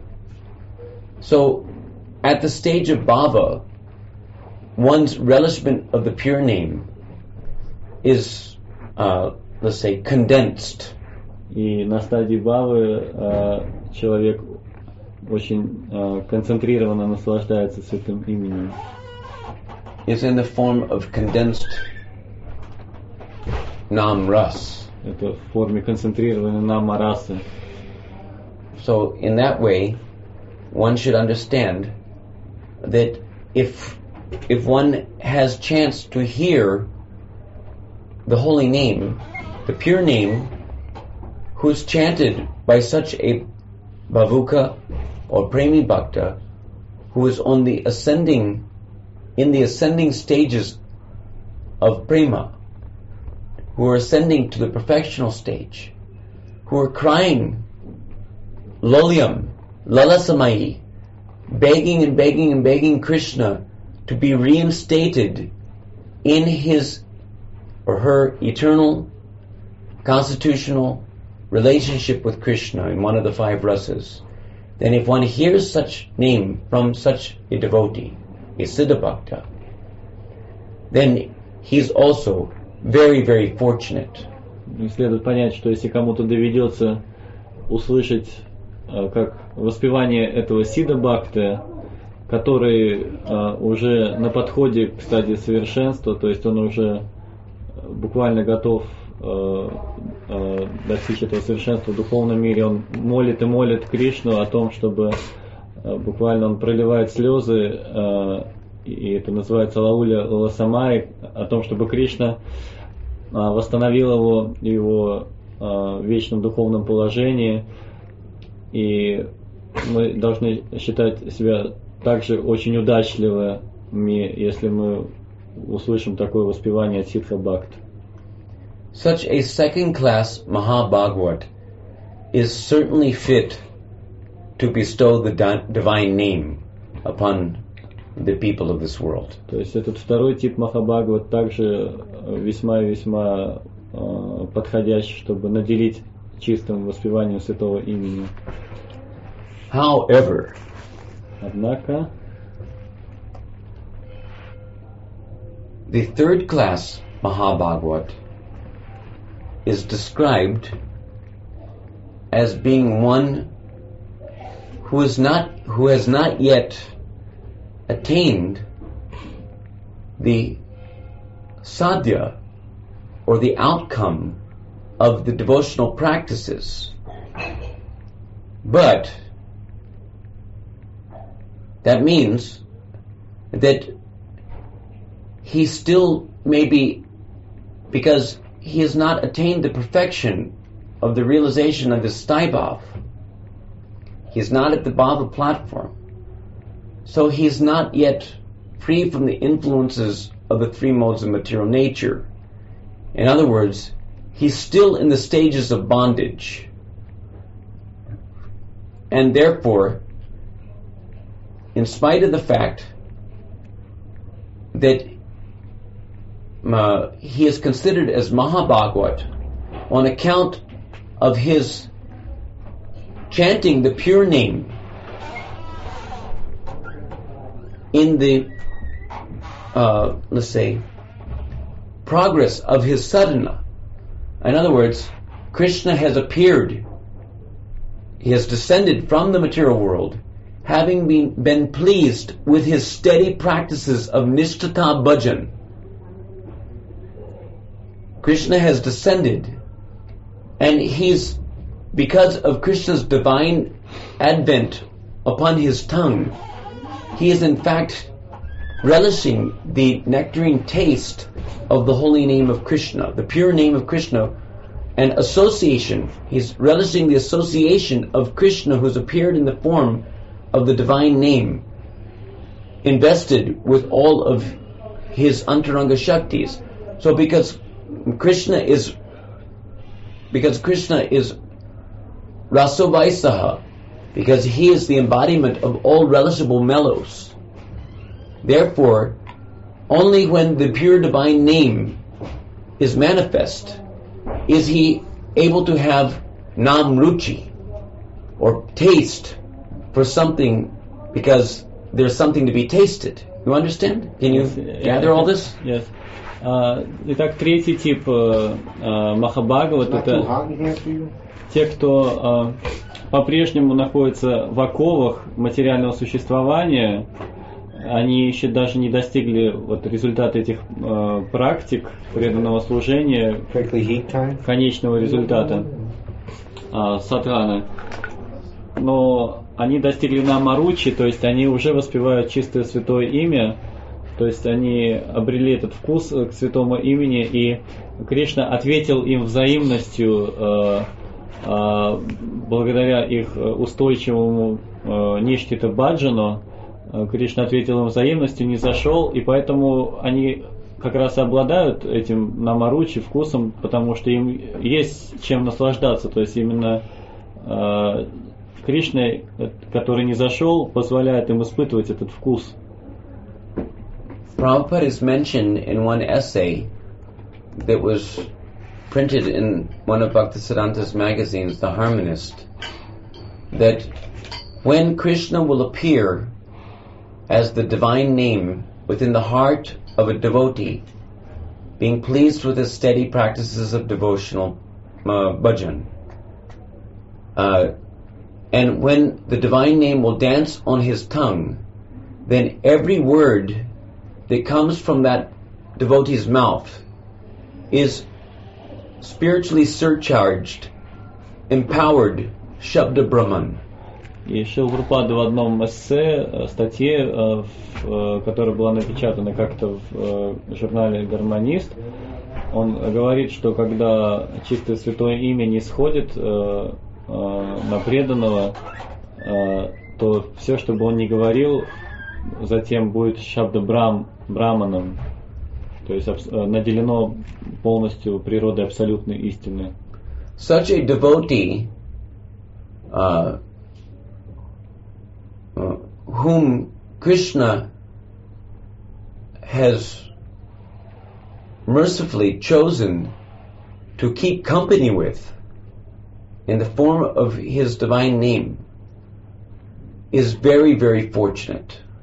Такой преданный, с которым Кришна решил завести компанию, не зайдя как в форме святого имени, и чтобы находиться рядом с ним, очень-очень удачлив.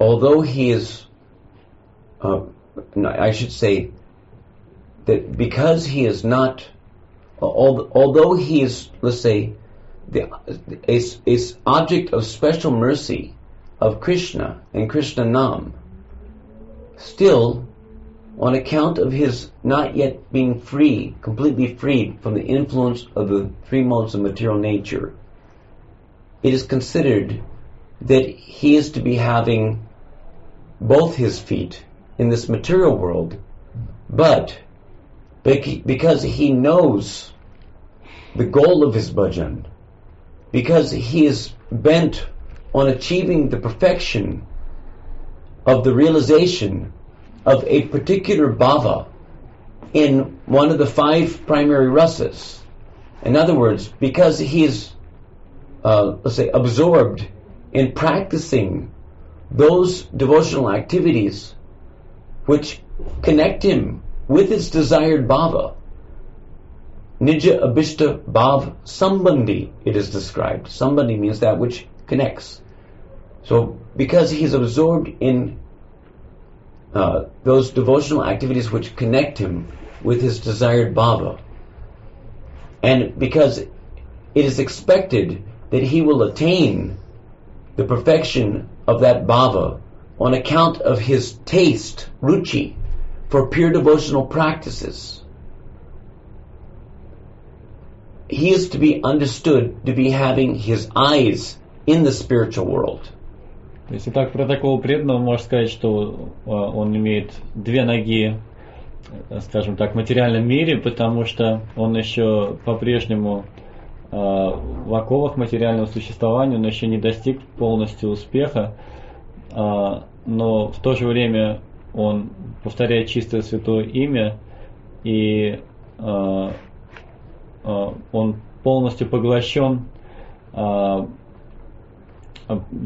практиками преданного служения, которые в конце концов приведут его к его бхаве, который он стремится. Это называется, this term is which is Nija abhishta bhav sambandhi, which means those practices which connect him to the desired bhav. То есть вот этот термин Ниджа Виштабхав Самбанхи, то есть Самбанхи означает то, что соединяет, то есть эти практики, он полностью поглощен в этих практиках преданного служения, которые в конце концов приведут к этой бхаве, к которой он стремится.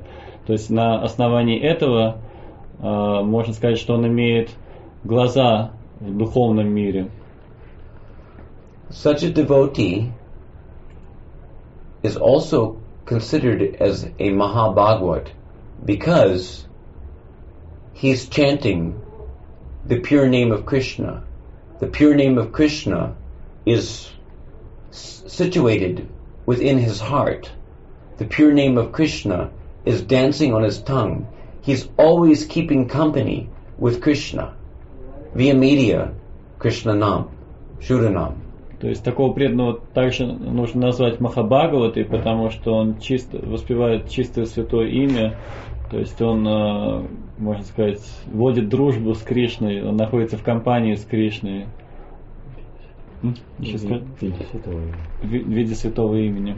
Because he's always keeping company with the pure name, it is to be understood that he has a profound taste, ruchi, for pure devotional practices, which, let's say,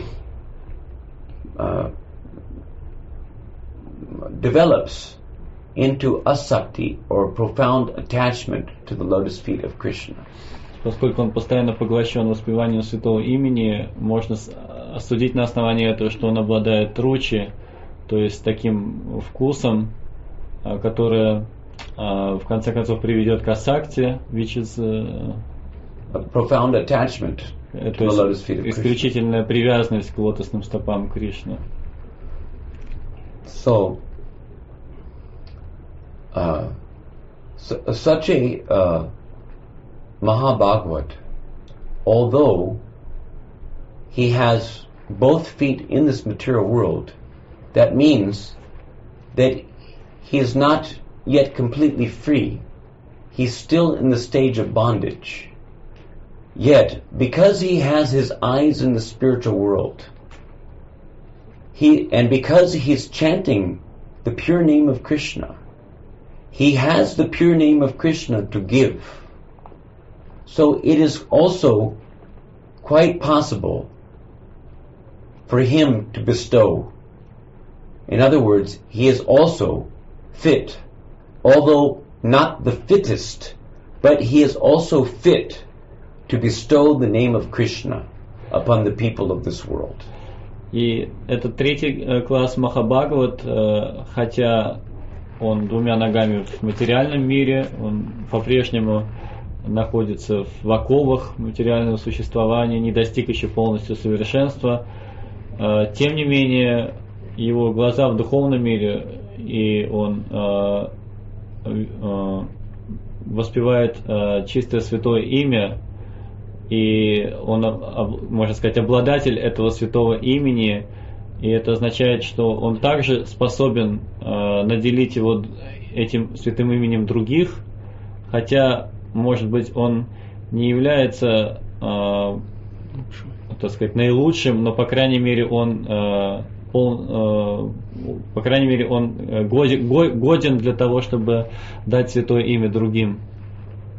The example of such a Mahabhagavat,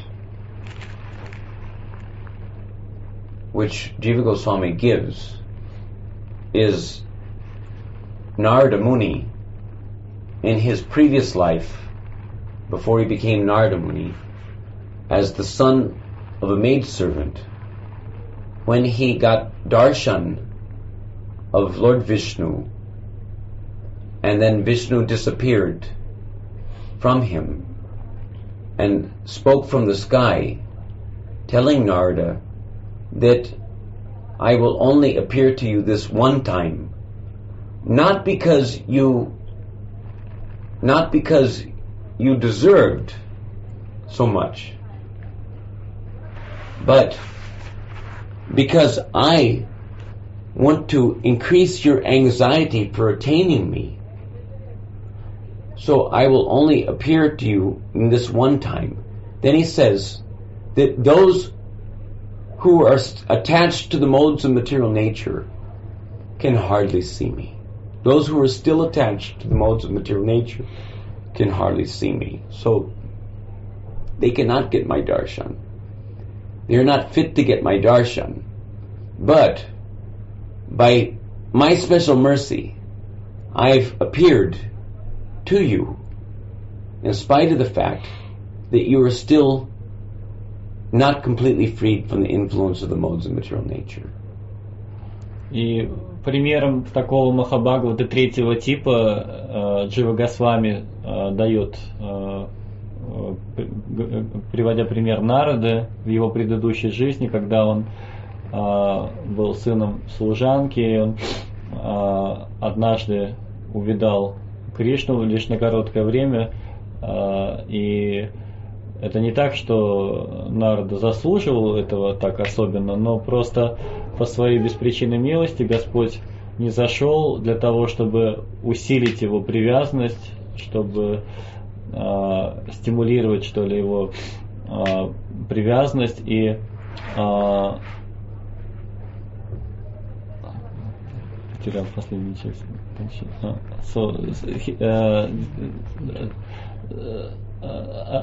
Yes.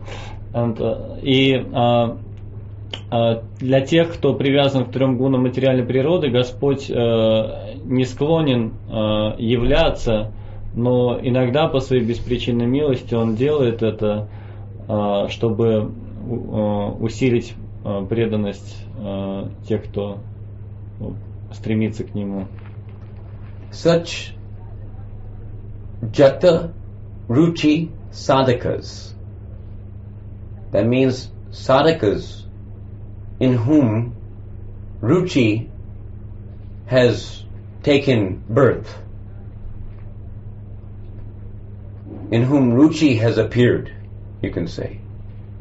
Such jata ruchi sadhakas who are, let's say, you can say uttam madhyam adhikaris. И вот такие джаты ручи садаки, в которых пробудилась ручи, то есть джата значит оно, так сказать, ожило, они их называют уттама madhyamadikas. They are madhyamadikas, but they are in the upper stages of madhyamadikas, because there's many stages, from kanishta and many gradations from kanishta madhyam to madhyam to uttam madhyam. So in the upper stages of... То есть много градаций среди уттамов, мадхьям, и вот это те, которые являются лучшими, можно сказать, из мадхьям, то есть наивысшими из мадхьям. So these uttam madhyam adhikari Vaishnavas, jata ruchi sadhakas, they are also tattvadarshis. И вот эти уттама мадхьямы, джата ручи садаки, они также являются таттва-дарши. They are also, you can say, because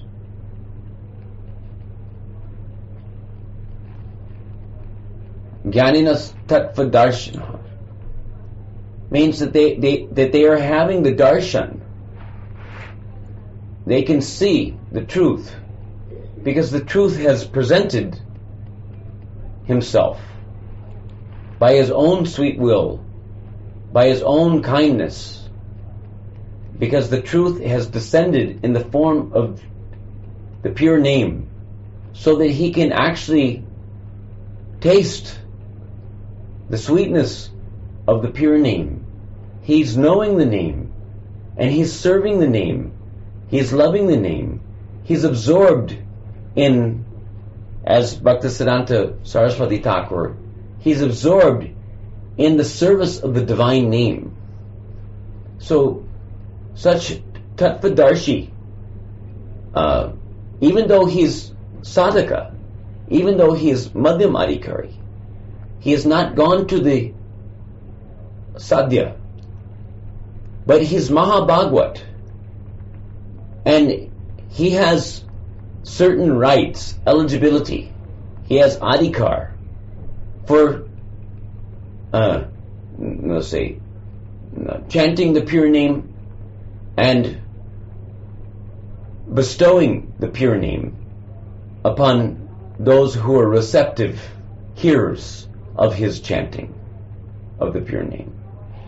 И вот эти преданные, они являются таттва-дарша, то есть они также увидели истину, то есть это абсолютная истина, она не зашла в форме чистого святого имени, они воспевали чистое святое имя, и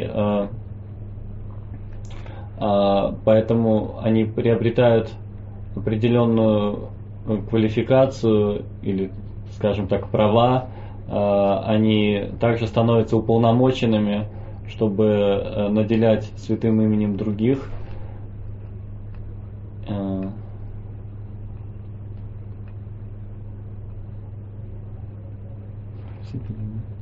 Наверное, то, что они как бы находятся еще в таком положении. То есть, хотя они не достигли еще, так сказать, садхи, то есть результата их практики, но они уже уполномочены. Ye Krishna tattva veti say Guru hoy. Who is knowing Krishna in truth, evam yo veti tattvataha. То есть это тот, кто знает Кришну в действительности, поистине знает Кришну. Эвам йо вети таттватаха. From the stage of ruchi, asakti, bhav. Especially those who were, bhavuka and premika, and even more especially those who are nityasiddha avatars, or those who are vastu siddhika avatars, coming back from as emancipated jivas, coming back to this material world. Со стадии ручи, асакти, это начинается, так скажем, и в гораздо большей степени это относится к тем, кто достиг бхавы и премы, и в исключительной степени это относится к тем, кто является нити ситха аватарами, те, кто обладает этой васту ситхи телом, и они уже идут в этот материальный мир, возвращаясь, то есть они уже достигли духовного мира и теперь отправляются в материальный мир, так сказать, уже с какой-то миссией. No one can know everything about Krishna. И никто не может знать ничего в отношении Кришны. But according to one's eligibility, one may know him and serve him to various degrees. Но в соответствии с индивидуальной квалификацией человек может знать его и служить ему в соответствующей степени. Service means love. И это служение означает любовь. Shraddha is the seed of the prema lata. Шрадха — это семечко этой премы латы. If the prema lata is not a prema lata, then it cannot produce the fruit of prema. То есть, если это према лата, это не према лата, то она не произведет плода премы. So the fruit is produced at the stage of prema. И этот плод приходит на стадии премы. And the flowers, you can say, are produced at the stage of bhava. А цветы, скажем так, распускаются на стадии бхавы. And we can say that the buds are produced at the stage of ruchi and asakti. А бутоны, они завязываются на стадии ручи и асакти. That which is just getting ready to blossom. То есть те, которые готовы распуститься. So, still, because Krishna is always Krishna. When Krishna appears to the Jata Ruchi Sadhaka, or to the Nishtata Bhajananandi, so that he will become as a Jata Ruchi Sadhaka. When Krishna appears, he is Krishna. He is Rasovaisaha. He is Akila Rasamrita Sindhu, Murti, Harinam Prabhu. He's so when he's dancing on the tongue,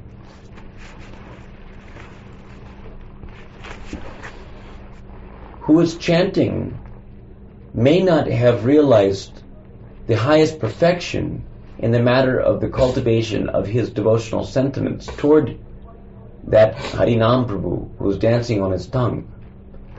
But that very same Harinam Prabhu is dancing on his tongue.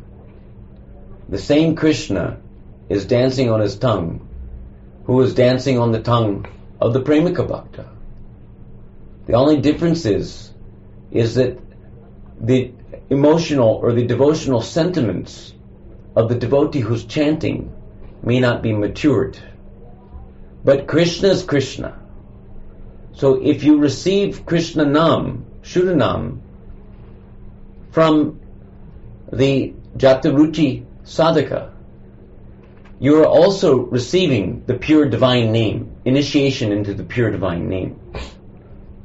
But if anyone who is chanting the semblance of Nam,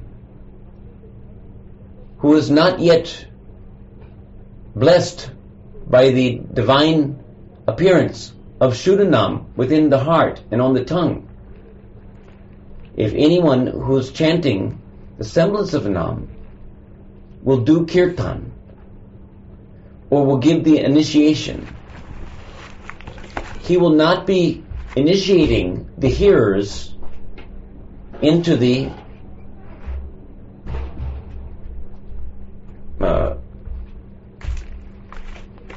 or with the pure name. He will not be initiating the hearers with the pure name. Rather, he will be initiating the hearers with the semblance of Nam. То есть такой преданный, который находится на стадии ручи, он, может быть, не реализовал еще до конца своих бхавы, своих взаимоотношений со святым именем, но это же святое имя, оно уже танцует на его языке, он воспевает чистое святое имя, то есть Кришна, было сказано, он всегда Кришна, так или иначе, и такой преданный, он способен наделить других, инициировать других воспеваний чистого святого имени, то есть любой, кто услышит его воспевание, он будет инициирован в воспевании чистого святого имени, в то время как те, кто воспевают подобие святого имени, они будут инициировать других людей, те, кто слышит их воспевание этого подобия святого имени. Those who will be chanting the semblance of Nam, they cannot give the name which ignites the fire of prema within the heart of the people of this world. И те, кто воспевают подобие святого имени, они не смогут дать чистого святого имени другим, которое воззажжет огонь премы в сердцах этих людей. If they're chanting Namabhas, then they can, who is chanting Namabhas can, help to liberate the hearers from material contamination at best. Те, кто воспевает Намабас, смогут помочь другим освободиться от материального осквернения в лучшем случае. But he cannot inspire prema within the heart by his chanting. Не может вдохновить или, скажем, проявить прему в сердцах своим воспеванием. And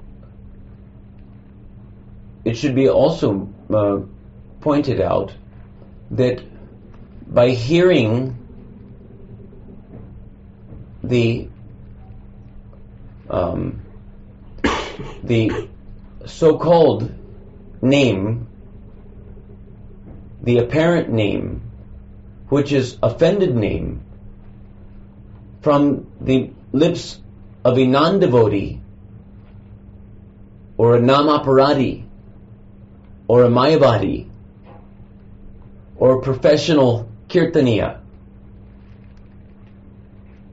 then the result will be that one becomes infected with material desires. А если мы слушаем воспевание из уст тех, кто оскорбляет святое имя, то есть мы слушаем оскорбленное святое имя, или мы слушаем каких-то майвади, или профессиональных киртаниев, то, соответственно, результатом будет то, что у нас возрастут материальные желания. Is Chaitanya Charitamrita written, translated into Russian language? No? Oh, too bad. Anyway, Читание Чаритамриты еще не переведена на русский язык. There's a very, very important and meaningful purport by Srila Prabhupada in the section of Chaitanya Charitamrita.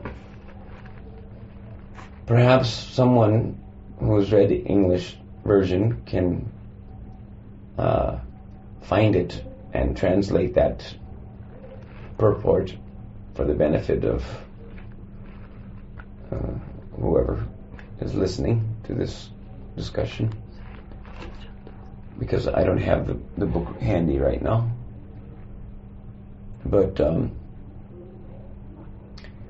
in the section where there's a description of a Buddhist monk who was feeding some untouchable, let's say, unclean food, so-called food, meat, etc., or whatever it would have been, who was offering a plate with the untouchable foodstuffs on to Mahaprabhu. At that time, one eagle, big bird, came down, swooped down and grabbed the plate with the claws of his feet and picked the plate up, carried the plate up into the sky, and then dropped it on the head of the Buddhist and knocked him unconscious. И вот это комментарий Прабхупады в том разделе, может быть, когда-то кто-то переведет это место,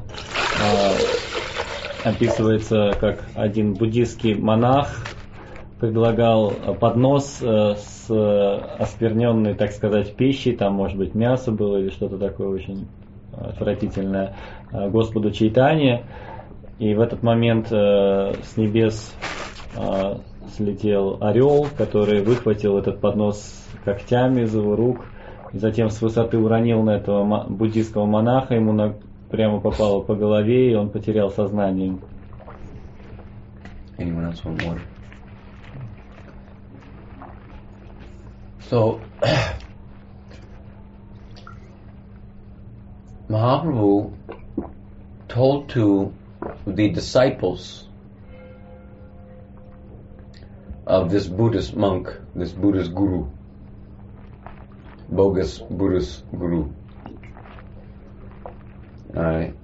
he told to the disciples that if you want to revive your guru, then you chant Hare Krishna, Krishna Krishna, Hare Hare, Hare Ram, Ram Ram, Hare Hare, into his ear. И ученикам этого буддиста Господь Чайтанья сказал, если вы хотите его вернуть в сознание, то вы должны повторять Харе Кришна в его ухо, Харе Кришна мантру. So, by that he initiated these disciples into the chanting of the holy name. И вот, произнеся Харе Кришна мантру, Господь Чайтанья таким образом инициировал их воспевание Харе Кришна мантры. And so the disciples gathered around the unconscious guru and started chanting Hare Krishna, Krishna Krishna, Hare Hare, Hare Rama, Rama Rama, Hare Hare. И вот ученики, они окружили into his ear. своего гуру и стали повторять Харе Кришна мантру в его ухо. And by hearing the disciples chanting the Hare Krishna Maha Mantra, Hare Krishna, Krishna Krishna, Hare Hare, Hare Rama, Rama Rama, Hare Hare, into his ear, the bogus Buddhist guru became initiated into the holy name, the chanting of the holy name of Krishna. И вот благодаря такому воспеванию в его ухо этот такой, так называемый, так сказать, гуру буддистов был инициирован в воспевании святого имени. So he became the initiated disciple of his own disciples. И так он стал инициированным учеником своих собственных учеников. They became the guru, and he became the disciple. Они стали его гуру, а он стал их учеником. So, in the purport, Srila Prabhupada mentions something which is noteworthy. И вот Прабхупада в комментарии отмечает нечто очень важное. Because after all, the whole point of all this discussion that we've been having is that we want to, let's say, encourage devotees to powerfully represent or to make themselves fit so that Krishna may use them as empowered instruments in the matter of the holy names presenting himself to the people of this world in the form of Sankirtan Yajna for the benefit of the fallen conditioned souls.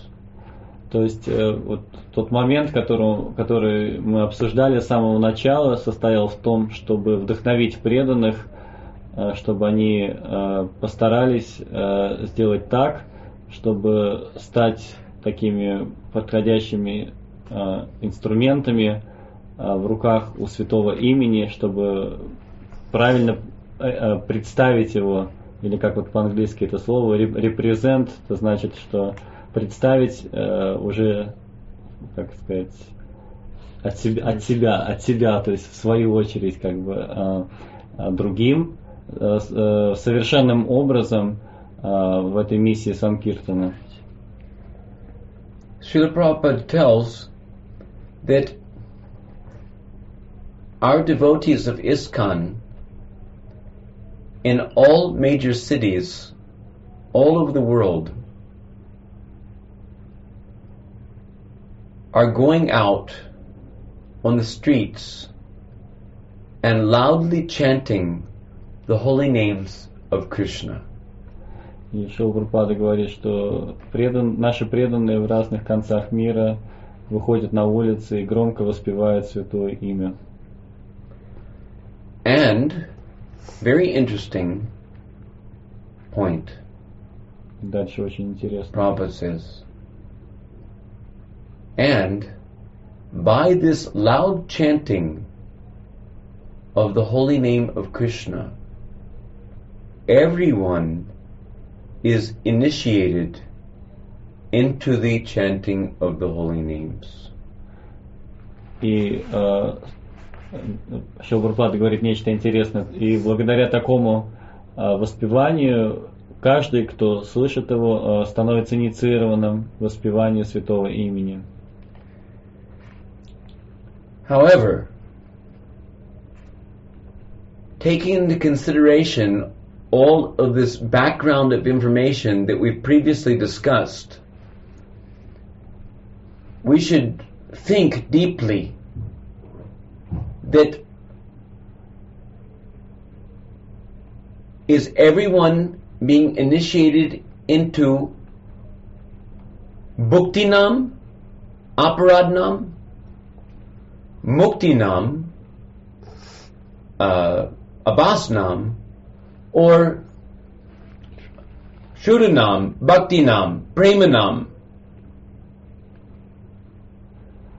И в свете того, что мы обсуждали до сих пор, всей этой информации, мы должны серьезно подумать над тем, вот в ходе, так сказать, этого воспевания, что получают на самом деле люди, которые слышат его. Получают ли они буктинам, или оскорбленное апарадханама, или они получают муктинам, то есть абхасанам, или они получают чистое шудханам, према нам, или бхактинам, то есть чистое святое имя. So we shouldn't think that just because we're wearing the tilak and the kantimala and keeping sika and perhaps shaved head,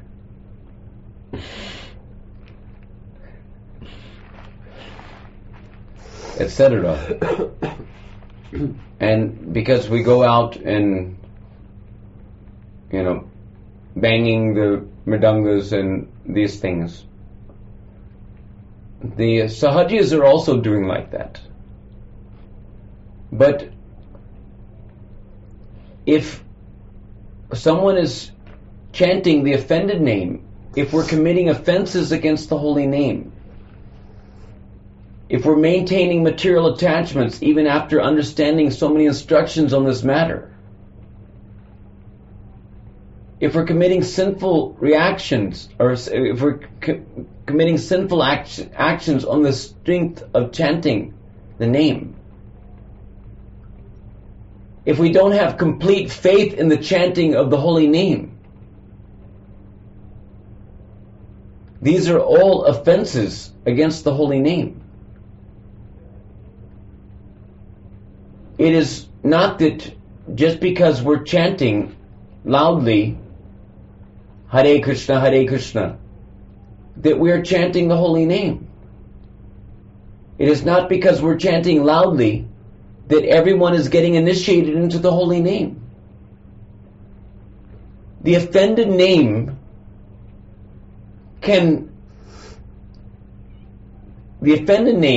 not even Abhasnam, or to speak of Shuddhanam, but the offended name can cause the rains to fall.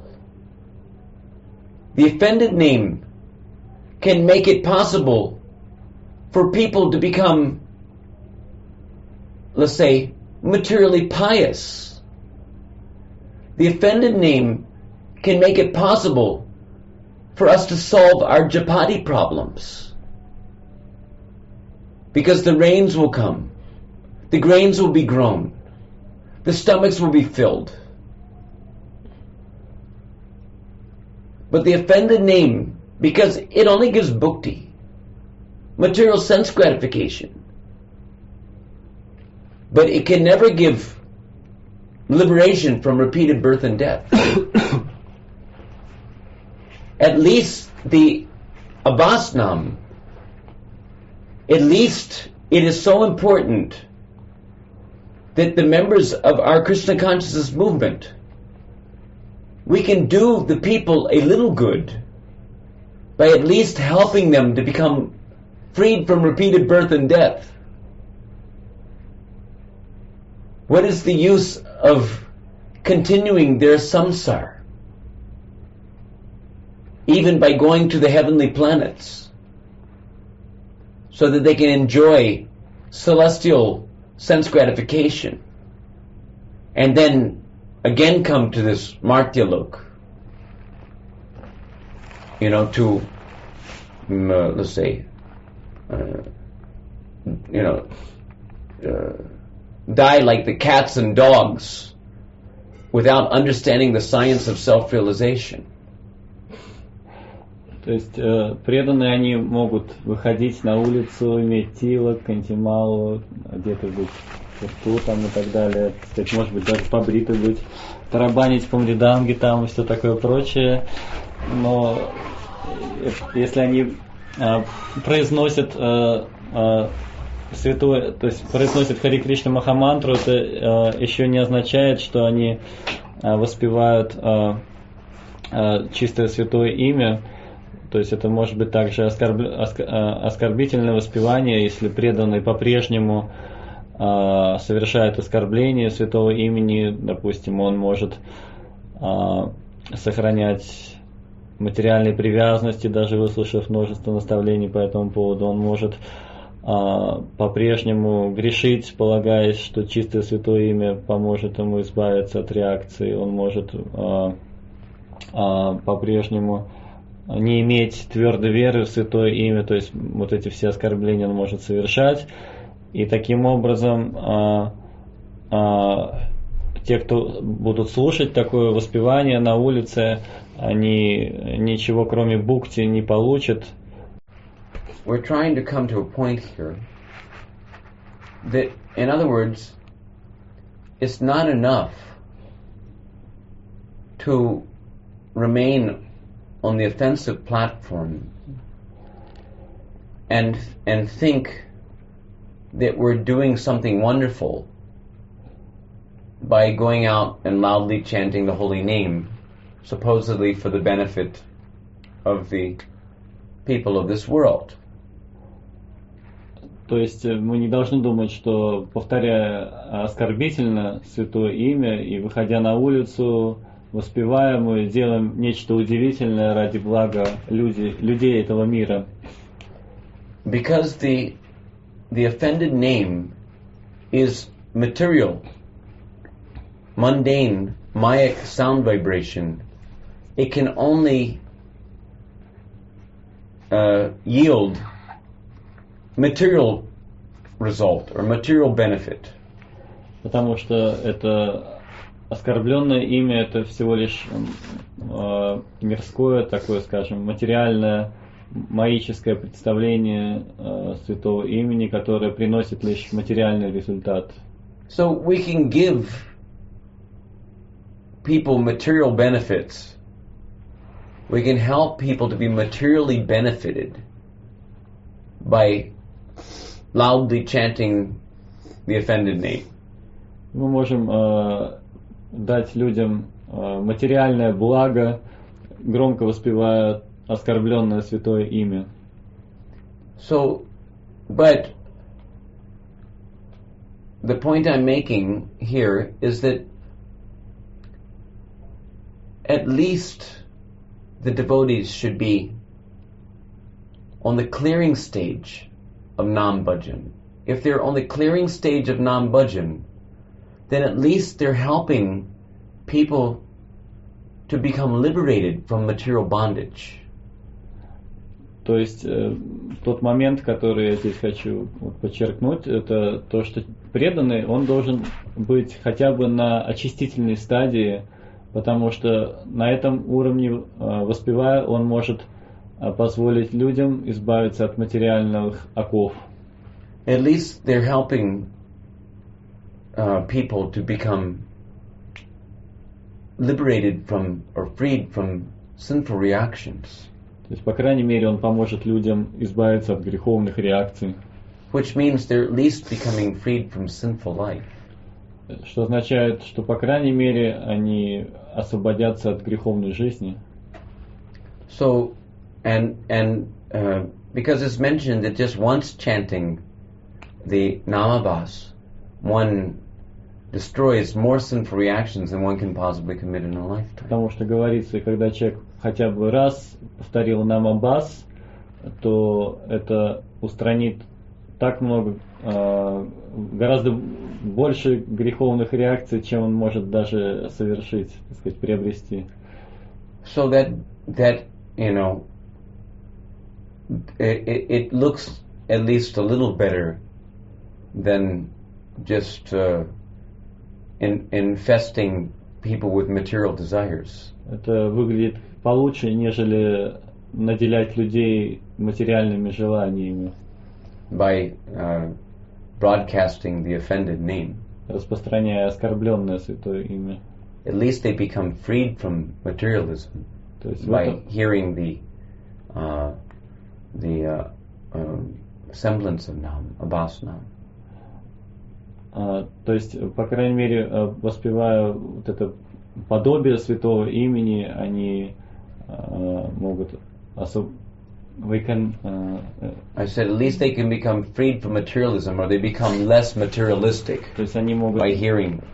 могут, по крайней мере, стать менее материалистичными, воспевая Намабас. And they may even think of in other words, they become their consciousness becomes more elevated to think of how to get out of the world of birth and death. То есть их сознание может стать более возвышенным, чтобы подумать о том, как освободиться из этого мира рождения и смерти. So by if the devotees or the aspiring devotees, let's say, if the aspiring devotees who are in the beginning stages of Nam Bhajan, if they go out to the streets and loudly chant the Maha Mantra, although they may not be chanting pure name, but they're doing some good to the people. И вот преданные, или скажем более точно, стремящиеся стать преданными, они, так сказать, воспевая вот это подобие святого имени, они, выходя на улицу, могут делать нечто хорошее для людей. But I beg your pardon, but from my reading of Chaitanya Charitamrita, I thought that Lord Chaitanya's Sankirtan movement was a movement for distributing love of Godhead, not a movement for relieving people of repeated birth and death. Но я понял из читания Чаритамриты, извините меня, что наше движение не предназначено, чтобы освобождать людей от повторяющихся рождений и смертей. Оно призвано, чтобы, то есть это движение Господа Чайтаньи призвано, чтобы дать людям чистую любовь к Богу. So, how important it is that if we want to actually propagate the pure, true form of the Sankirtan movement, if we want to, let's say,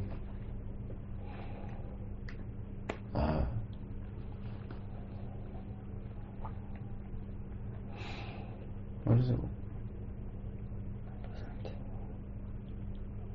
Preach. Yeah. If we want to preach, if we want to teach people, what is the Sankirtan movement of Sri Chaitanya Mahaprabhu, then we have to ourselves be fit to bestow the pure name upon people, to give the pure name to people.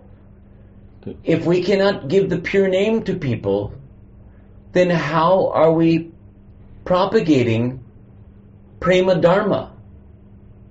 How are we propagating, the true form of the Sankirtan movement for the fulfillment of the real purpose of Lord Chaitanya's advent to distribute love of Godhead to the fallen conditioned souls? То есть, если мы хотим в действительности распространять, пропагандировать, проповедовать и учить этому движению, так сказать, Господа Чайтаньи в его чистом виде, то мы должны стать подходящими для того, чтобы, то есть сами быть подходящими для того, чтобы распространять это чистое святое имя, то есть эту према-дарму другим людям, а иначе о чем идет речь, так сказать, как иначе мы сможем это осуществить? The conclusion should be that only those who are at least Jata Ruchi Sadhakas, the third class Mahabhagavats, at least third class Mahabhagavats, third class Mahabhagavat, second class Mahabhagavat, and first class Mahabhagavat, only they, by their loud chanting of the holy name, can actually initiate everyone into the chanting of the divine name, the real name, the pure name, Shuddha. И вывод, который необходимо сделать, это то, что только Махабхагаваты, начиная со стадии Ручи и так далее, то есть и выше, соответственно, то есть третьего класса Махабхагавата, второго класса и первого класса, они могут наделить других воспеванием чистого святого имени. So if we want to actually act as instruments in the hands of our predecessor acharyas, then how important it is that we come to the position of chanting the pure name, so that our initiation of the people will be, let's say, substantial. То есть, насколько важно, как для нас, последователей Господа Чайтаньи, чтобы в воспевании действительно инициировать людей в чистое святое имя, стать, так сказать, подходящими, чтобы наша инициация этих людей, так сказать, была настоящей.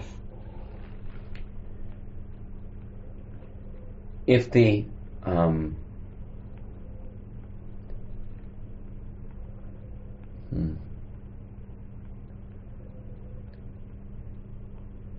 if the sun rays from the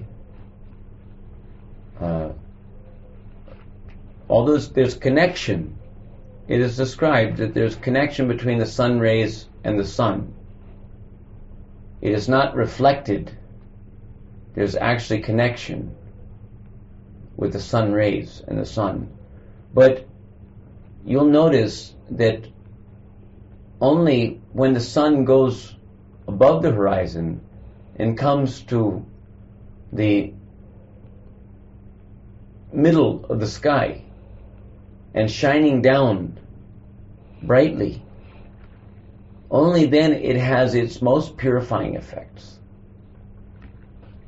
So it is not enough.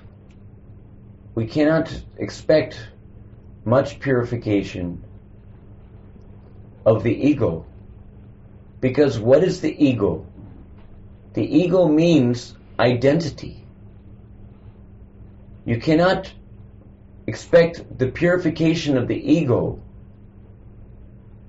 simply by the tejas, the effect of the tejas of Nam. Because the tejas of Nam is giving the effect of mukti, but it doesn't give the effect of prema. The pure ego is premika bhakta. The pure identity of the soul is lover of God. Who is a lover of God is a pure soul. Who does not have prema, even though he may be liberated from material bondage, but he is not a pure soul.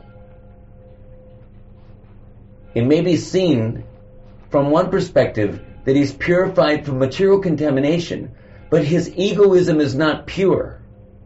Because pure egoism means the original status of the soul in terms of his original, natural, constitutional seva bhavana, or devotional attitude toward Krishna.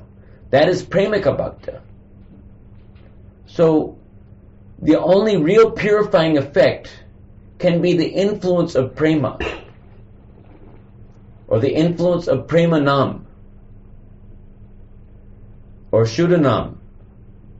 Shuddhanam has the power to infuse prema, or to ignite prema, or to give prema, or to, let's say, enhance prema within the heart, or within the egoism of any soul. Without the chanting of the pure name, without the dissemination of pure name, without preaching the pure name, without the loud sankirtan of the pure name, no one has ever helped anyone get prema. The dissemination or the loud chanting of abhasnam, it will not give prema. But only the loud chanting of shuddhanam. So therefore, how important it is for every one of us to do our level best to understand very clearly the science of pure devotional service by which we can hope to please Krishna, anukulena Krishnanushilanam, so that Krishna will mercifully decide, Krishna Nam Prabhu will mercifully decide to descend to our hearts, dance on our tongue, and engage us, use us as his empowered instruments to propagate the Sankirtan movement in a real and substantial way for the benefit of human society. Так можно привести такой пример с Солнцем и солнечным светом. Солнечные лучи, они всегда связаны с Солнцем, и тем не менее можно сказать, что Солнце, лишь когда оно достигает зенита, оно проявляет в полной мере свою мощь, когда прямые солнечные лучи падают на человека. И подобным же образом можно сказать, что только према Нама, она может трансформировать, так сказать, или изменить, или проявить истинное эго человека. Этот теджас, или, так сказать, такие лучи солнца, которые не падают непосредственно на человека, они обладают гораздо меньше очищающей силой по сравнению с прямым попаданием солнечных лучей. И это подобно тому, как, так сказать, Нама Бас, или тень святого имени, оно может дать освобождение, но это освобождение не означает приобретение истинного эго. То есть это истинное эго будет приобретено тогда, когда сформируется истинное настроение служения, сева бхавана, то есть человека, когда он, то есть это то, что мы называем аньябхилашита шуньям, то есть когда человек полностью избавлен от материальных желаний, в то же время он полностью настроен удовлетворять Кришну.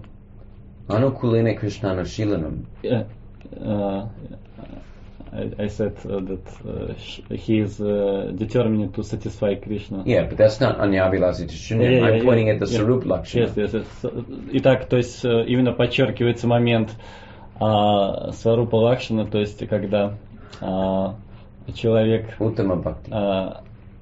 то есть это то, что мы называем словами Анукульена Кришнану Шиланам, то есть когда человек стремится удовлетворять Кришну, то есть это его истинный эгоизм, и только благодаря према нами этот истинный эгоизм можно обрести, и соответственно когда человек воспевает святое имя, только благодаря воспеванию према и намы, то есть чистого святого имени, шудханама, он может изменить сердца людей и посвятить их в это воспевание чистого святого имени. And I came to the point that if someone chants loudly the pure name, he can initiate others to the chanting of the pure name. Only in this case it is possible.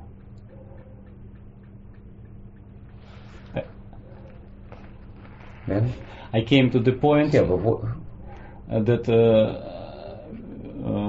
if only by pure chanting of pure name it is possible to inspire others into the yes, of chanting pure name into the chanting of the pure name. Anyway, I forget exactly what I said. You'll have to go back. It's on cassette, so you can listen to it again. We can polish. We can add translation later. Yeah. So, and then, so the point is that actually we have no higher responsibility. То есть нет у нас более высокой ответственности. We actually, to be honest with you, we have no other responsibility. И буду честными с вами, нет у нас какой-либо иной ответственности. Our only real responsibility, because somebody may think that they have so many other responsible duties to attend to, but our only real responsibility is to cultivate the chanting of the pure name.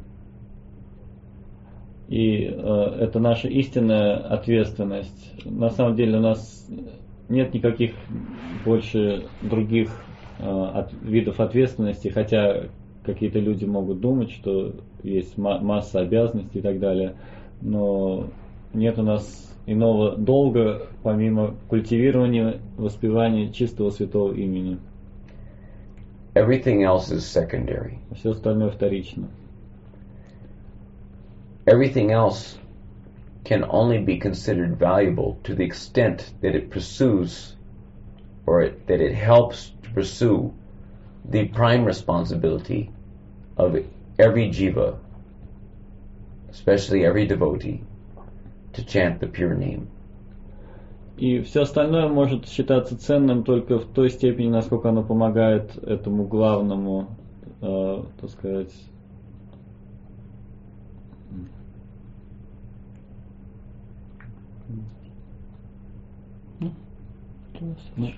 okay.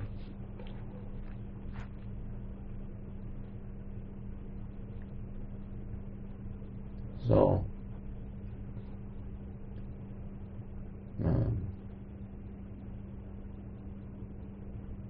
there's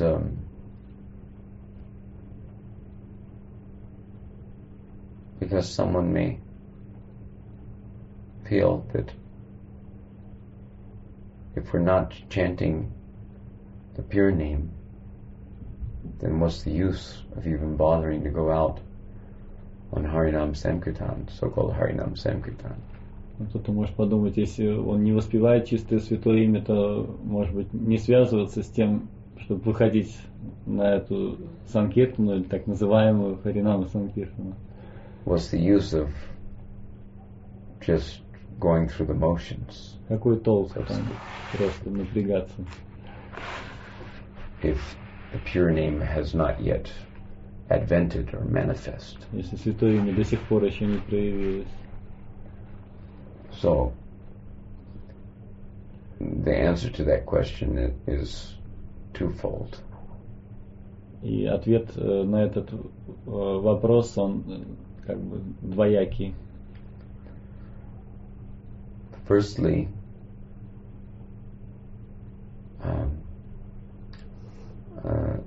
Srila Jagadananda Pandit, who was a very dear devotee of Lord Chaitanya Mahaprabhu, who was previously known as Satyabhama in the Dwarka Leela of Krishna. He has written a book called as Prema Vaivarta. Так, во-первых, Джагадананда Пандит, который был ближайшим спутником Господа Чайтаньи, который был известен в Дварака Лиле как Сатьябама, он написал книгу Према Вайварта. So in his book Prema Vaivarta, Jagadananda Pandit has written an interesting point. И там он указывает один интересный момент в своей книге.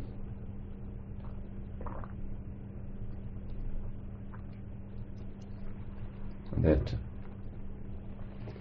even if one is an offender to the holy name,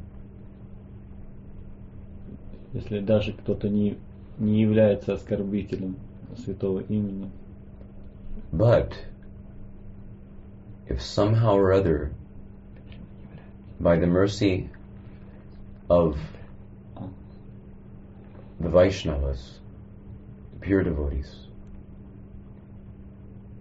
if somehow or other he knows and accepts the truth that Krishna is the Supreme Personality of Godhead, and that the pure name of Krishna, even though he is an offender and not chanting the pure name, that the pure name of Krishna is identical with Krishna. If he knows these truths and accepts this, then, even though he's an offender, his chanting will gradually purify him from material contamination. Если человек является оскорбителем святого имени, то есть он не воспевает чистого святого имени, но в то же время, так или иначе, по милости других преданных, он осознал, что Кришна является верховной божественной личностью, тот самый Кришна, который не отличен от святого имени. Если он просто знает эту истину, он принимает ее, то его воспевание постепенно будет очищать этого человека. So even though he's an offender, but he's not an ordinary offender, because he's heard the truth, and in his heart he accepts that truth. But due to material contamination, primarily, he's prone to commit offenses. И он оскорбитель, конечно, но он не обычный оскорбитель. Он слышал истину от других преданных, и он принял эту истину всерьез, и поэтому, хотя он по-прежнему совершает оскорбление, то есть потому что просто он на основе своей, так сказать, в его положении он вынужден совершать эти оскорбления, но постепенно очиститься, да? Если постепенно такой человек, он очистится. And because he's chanting with that understanding, and gradually his material contamination is diminishing, is to be understood that gradually he will become freed from the tendency to commit offenses. И вот в ходе такого воспевания он постепенно, его материальное осквернение уходит, и он постепенно освободится от склонности совершать оскорбления. And if he continues with determination to regularly, steadily practice the chanting of Harinam Sankirtan for the pleasure of Lord Chaitanya, with the hopes that Lord Chaitanya and Lord Nityananda will be merciful to him, then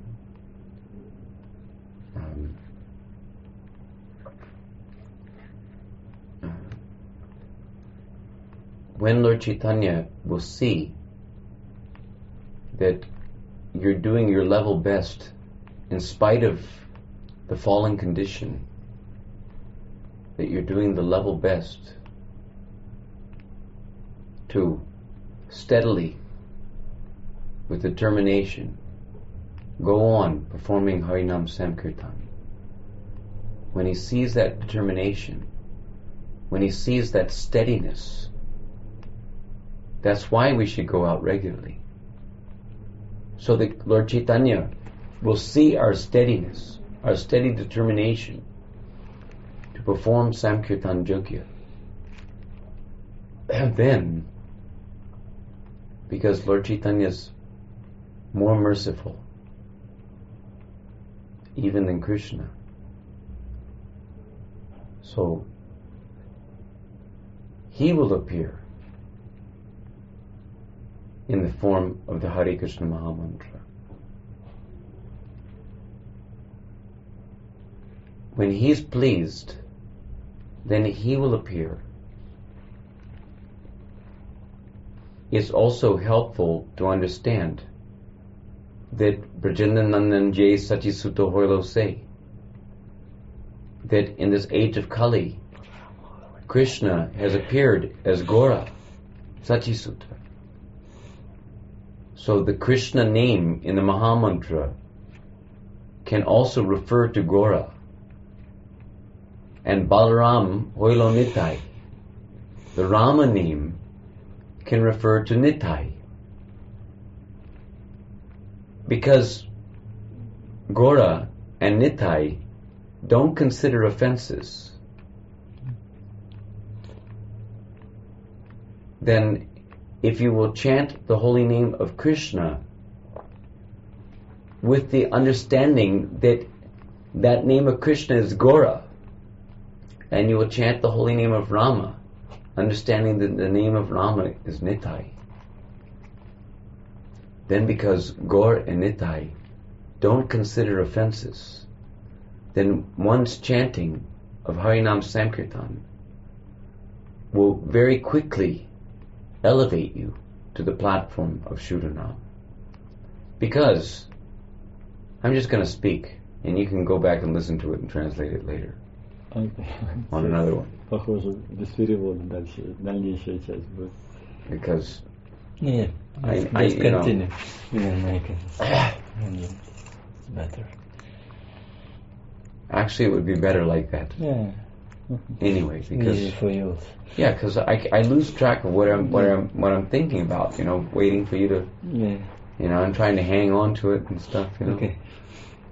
You know, if I could just speak, then you can translate it later, Yeah. and then it's overall better. Yeah. Just one. So, because Gornitai don't consider offenses, and not only that, but it is also written in the Sri Chaitanya Chandramrita by Prabodhananda Saraswati Thakur. He mentions that Krishna is very difficult to attain, but Lord Chaitanya is so merciful that he's prepared to give himself even to the non-devotees. So of course, we've already mentioned that those who are chanting Namavas, that they're not really devotees. They're a semblance of devotees. They're like devotees. They may be also considered in certain respects to be included in the category of non-devotees. So if we are not chanting the pure name, then perhaps we should think that we are not yet devotees. We are as of yet, that we are in fact non-devotees. We should humbly think that we are non-devotees,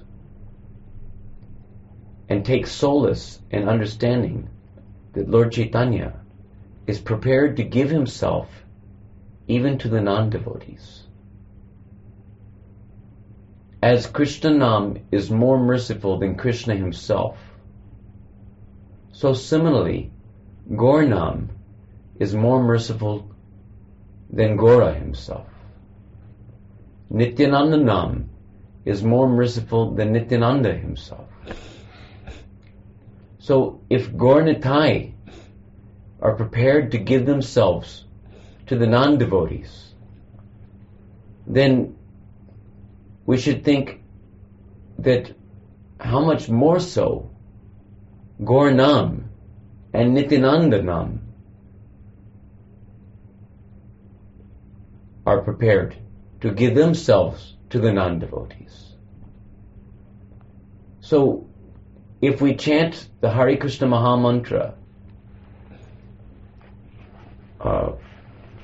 denoting Gaur and Nitai, then we can expect Gaur and Nityananda Nam, who are pure and much more easily accessible, in that they give themselves more easily than Krishna gives himself. Just as Gaur gives himself more easily than Krishna gives himself, so similarly Gaur Nam gives himself more easily than Krishna Nam gives himself. So in certain respects, offenders like us can hardly expect the pure name of Krishna to condescend, to appear within our heart and dance on our tongue. But if we chant the Maha Mantra, denoting Gaur and Nitai, then we can hope to much more easily, by their special mercy, by the special mercy of Gaur Nitai Nam, by the mercy of Gaur Nitai Nam, we can expect the appearance of the Audarya Sarup of the Hare Krishna Maha Mantra. The Audarya Sarup of the Hare Krishna Maha Mantra is the Sarup of Gaurnitai. And the Madhurya Sarup of the Hare Krishna Mahamantra is Radha Krishna. So, Gaurnitai manifesting in the Mahamantra is pure Nam. That is Shuddha Nam. It is the Audarya Sarup. It is the pure Audarya Sarup of Nam. And the pure Audarya Sarup of Nam is every much Krishna, Premamai. Because Krishna is Leela Purushottam and Gora is Prema Purushottam. So Gaur Nam is Premamai. Automatically, he is Premamai. When Gaur Nam will appear in the form of the Hare Krishna Mahamantra, then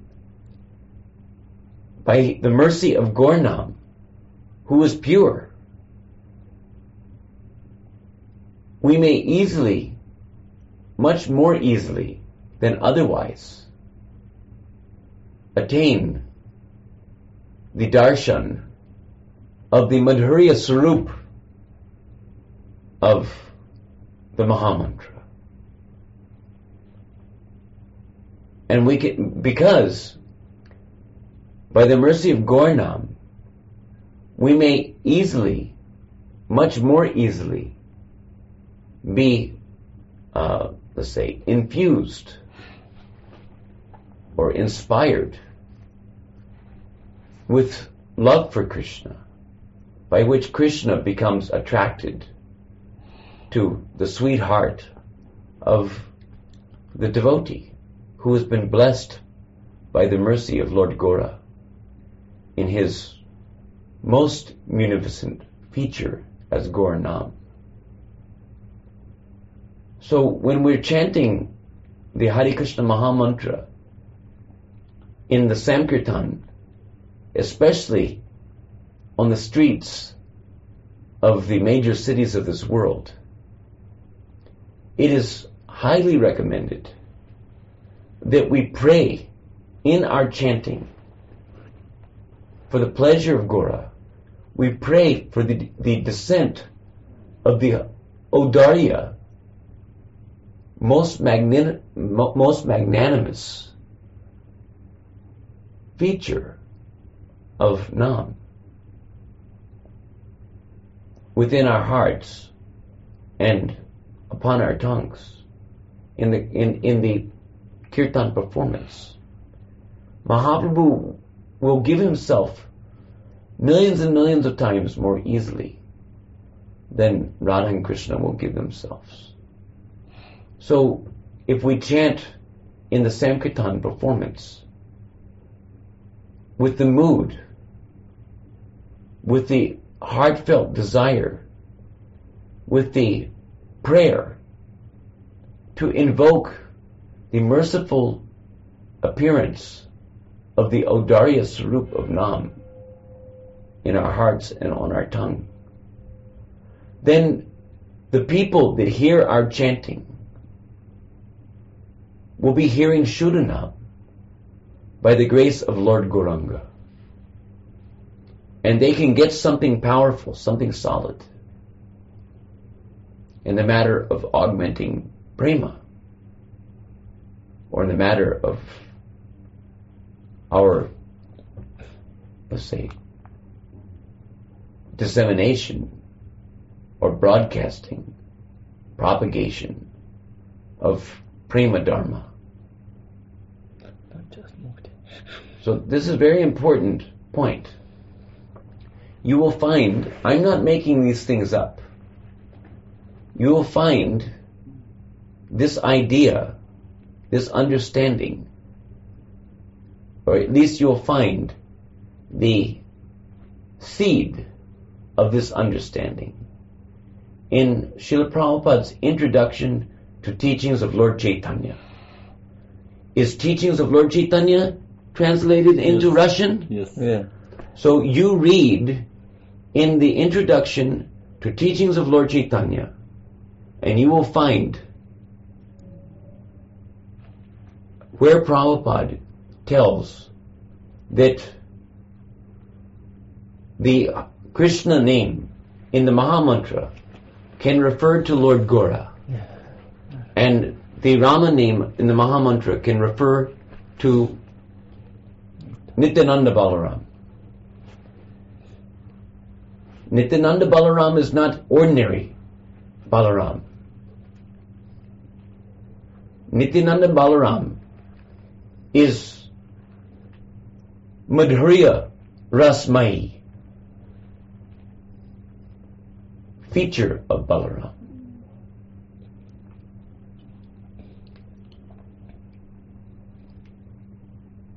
He is coupled, Baladev, coupled with his own Madhurya Sarup, Anangamanjari, who is the embodiment of Guru Tattva in the Madhurya Ras. So, by invoking the merciful appearance of Lord Gora, who is non-different from Radha and Krishna, and Lord Nityananda, who is non-different from Baladev, but with the added feature, because Balaram, just like Krishna, wanted to experience the moods of his topmost Sarup Shakti, Radha, amongst other Shaktis that he wanted to appreciate. But primarily, Radha Shakti. Just as Krishna wanted to experience those bhavas of his topmost Sarup Shakti, so similarly, Balaram in the Gaur Leela takes the opportunity, as did Krishna, to fulfill his impossible dream, to relish the bhavas of his topmost Sarup Shakti, Anangamanjari, who was expanded by Balaram for the purpose of fulfilling his desires to do the prema sevas at the lotus feet of Srimati Radharani. Because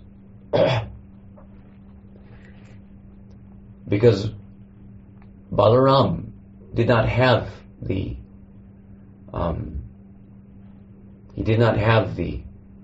opportunity to approach Radharani directly on account of his status as the older brother of Krishna, Dauji. He did not have. So he expanded his Madhurya Sarup, his Sakhi Sarup, Manjari Sarup, to fulfill his desire to serve Krishna, and primarily to serve Srimati Radharani in his feature as Anangamanjari. So Balaram, just like Krishna, expands as Radha, and Radha and Krishna are non-different. So similarly, Balaram expands as Anangamanjari, and Anangamanjari and Balaram are non-different. But Krishna cannot access the experience that Radha is experiencing.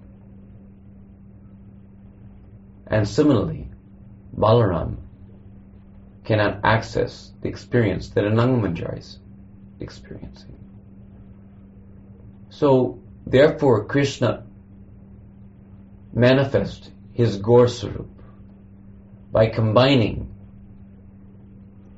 with Radha, who gives him the facility to experience her own bhavas in that combined way. And similarly, Lord Nityananda, being the combined form, Anangamanjari and Baladev. Anangamanjari facilitates Baladev's experience of her bhavas. The Madhurya Ras is a, let's say, more super excellent experience than the Vatsalya Bhav and Sakya Bhav and Dasya Bhav, which is experienced by Baladev in his masculine Baladev Sarup. So, Anangamanjari facilitates Baladev's relishment of that Madhurya Ras in his form as Nityananda. Of course, just like Krishna in the form of Gora also relishes the mood of Balaram, the mood of Narayan, the mood of Lord Shiva, and various other expanded swangsha manifestation moods of his expanded forms, I mean to say. So similarly, Balaram as Nityananda, he relishes, sometimes Gora also relishes the mood of Krishna, sometimes he also relishes the mood, of Radha, of Rukmini, of Durga. Yeah, Durga. You can read about this in Chaitanya Bhagavat. Yeah. So at different intervals in the course of Gaura's Leelas, Lord Chaitanya takes opportunity to relish many different varieties of bhavas. So similarly, Nityananda also, in the course of his Leelas, relishes many different varieties of bhavas. So sometimes it is seen that he is relishing the Sakya Ras. Sometimes it is seen that he is relishing Vatsalya Ras. Sometimes it is seen that he is relishing Dasya Ras. Sometimes it is seen also that he is relishing the Madhurya Ras. But it takes a trained eye. Some insight is required in order to see this feature of Lord Nityananda, because it is most confidential feature of Lord Nityananda. So, anyhow, the acharyas have discussed this point in various writings, which we won't get into. The purpose of this point of the discussion is that by the mercy of Gaur and Nityananda Nam, in the form of the Hare Krishna Maha Mantra, the Audarya Sarup of the Hare Krishna Maha Mantra, it is quite possible, by the mercy of this Audarya Nam,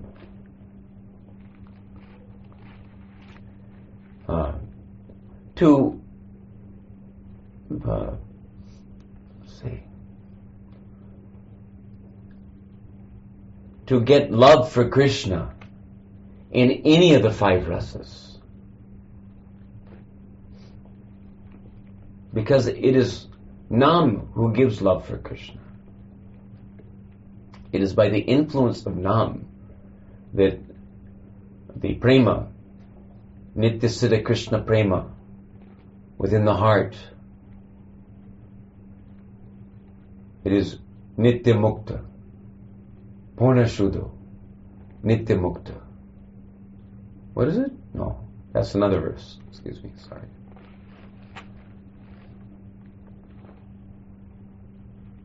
what is it? Shravanadi? Surachita. Kora Udoy. It is awakened. Udoy means it rises up. It comes up from within the heart. So, by the mercy of the Sankirtan of the holy names of Gora and Krishna,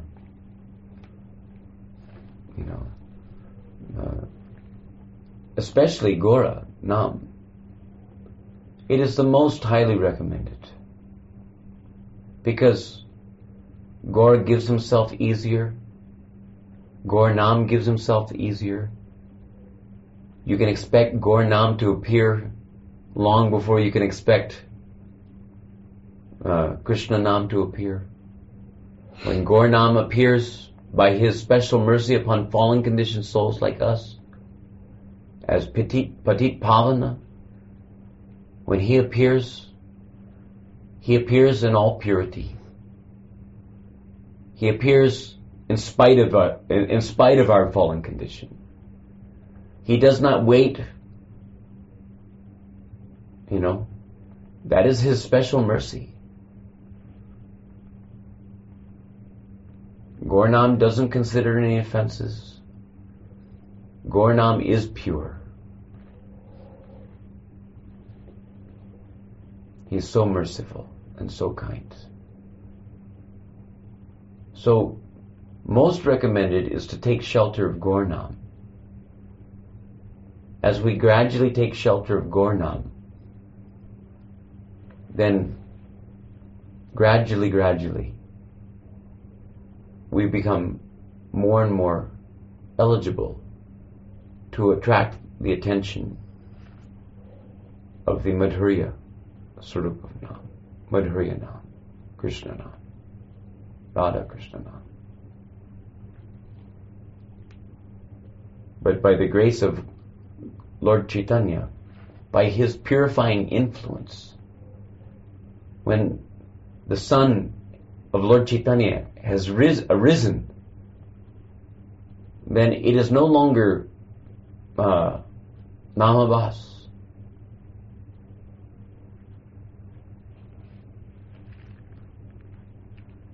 And by his mercy, he will help us to get the necessary qualification.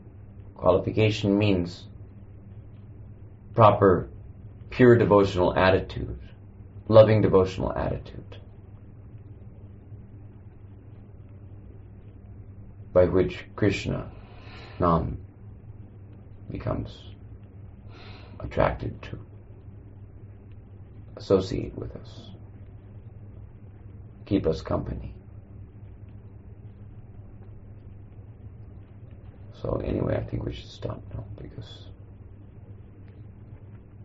it's getting too late and I have to dress Radha Shamsundar in the morning. I ask a small question. This thing, then Sadhaka Mahabhagavat, Krishna reciprocates with him. Krishna appears, but at the same time, Krishna may appear for a short time, like in the case of Narada in previous life. So, how should we see this situation? Krishna appears for some time and then he disappears. What is this situation when Krishna disappears? Still he chants pure name. Pure name. But Krishna disappears. What does it mean in his case? Whether you get darshan or not. So he chants pure name, but he doesn't see, or how we can understand it?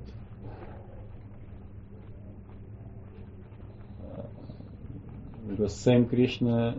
There's different levels of seeing. I see. Different levels of realization. But you should understand that when pure name is there, Krishna is there in the form of his name. Shabda Brahman. If it is said, This pure spiritual sound vibration, capable of awakening prema within the heart. Because after all, it is by the grace of the pure name and the chanting of the pure name that ruchi turns into deep attachment, asakti turns into bhav, It is not by our sadhana, but it is by their merciful influence. So as one becomes more and more, gradually, one realizes the pure name, then one realizes the sarup of the pure name, one realizes the guna of the pure name, one realizes the lila of the pure name. And someone may say that if we see the example of somebody who chanted the pure name only once, and one may say he chanted only once and now he doesn't chant anymore. How, if somebody chanted, it means it's possible to fall down.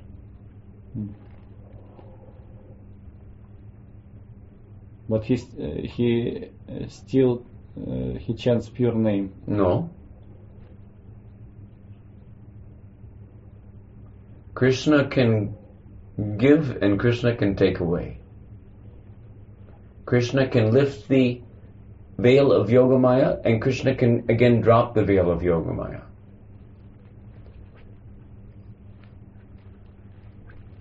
So not at any time this initiation may happen.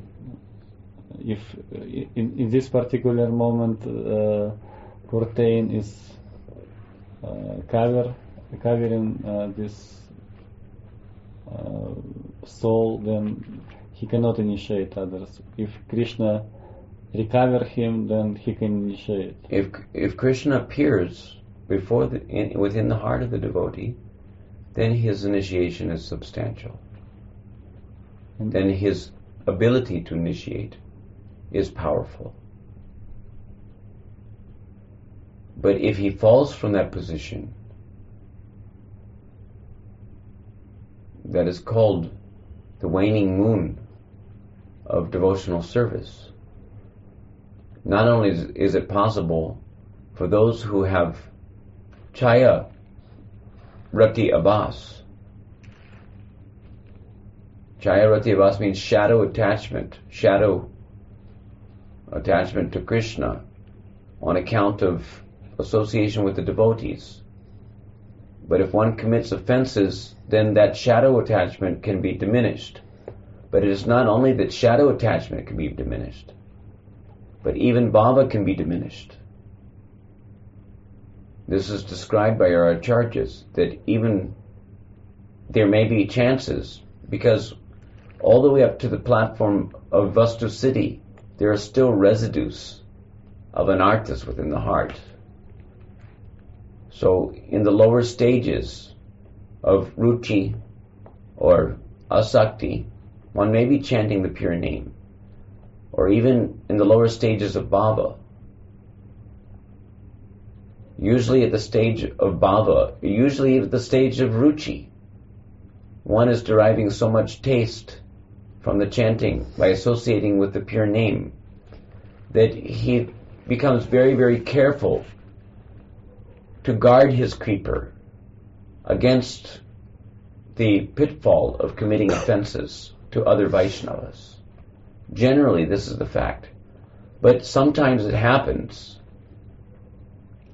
as was the case of Rupa Kaviraj. There's a famous incident where Rupa Kaviraj committed offense to a Vaishnavi. I think it was Krishna Priya Thakurani, maybe? Yeah. So then he fell down.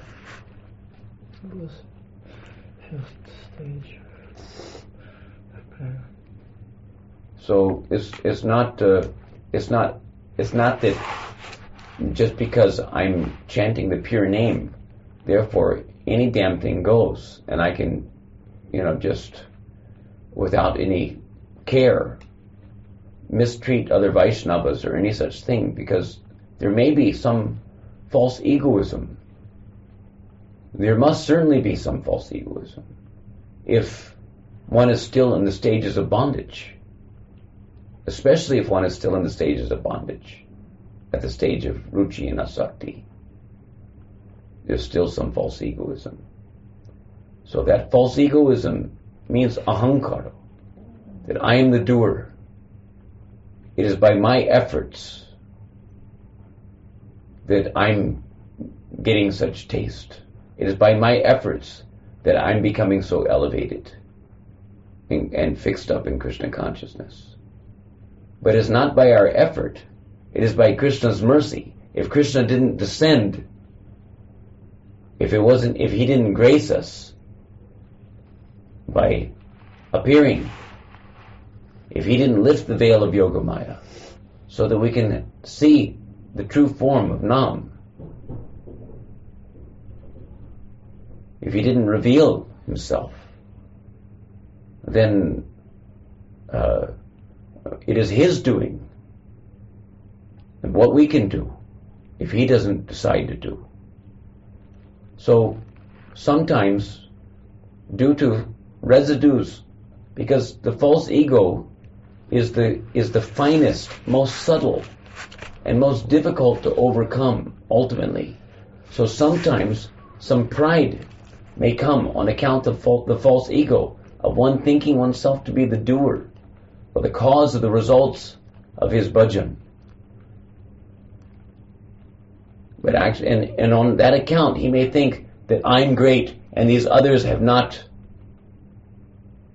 come this, because they're not as powerful as me, or as this. Some pride may come. Even small trace of pride may trip up the devotee and make him, commit offense. Then, on account of offense, Krishna is displeased and he may withdraw. And just like even Rupa Goswami, when he was absorbed in meditation on Radha Krishna's Leelas, and when Radharani, Krishna was holding down the branch of the tree, to help Radharani to pick some flowers that were out of her reach. And when she grabbed onto the branch, then Krishna let go of the branch and Radharani went up in the air. And so when Rupa was seeing this pranky sport in his meditation, he started to laugh. And this crippled Vaishnava happened to be walking by, and he heard Rupa laughing and thought that Rupa was laughing at him, and he took offense. Immediately, the darshan of Radha Krishna's aprakata leelas,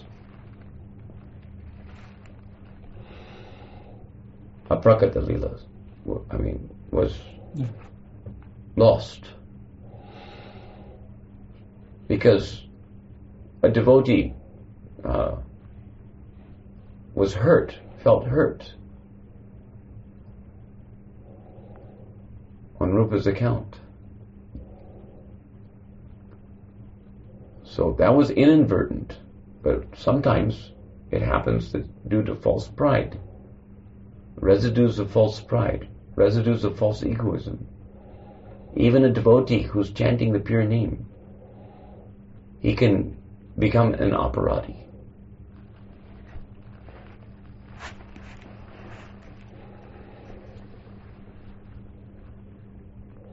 He can fall down to abhasanam, or to the Aparadna platform.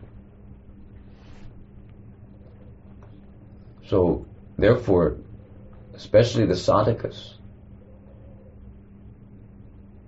they should be very, very careful in order to maintain Krishna's pleasure, so that Krishna doesn't leave them, Krishna Nam doesn't leave them. They have to be very thoughtful, in their bhajan, in their dealings with devotees, etc., so as not to do offense.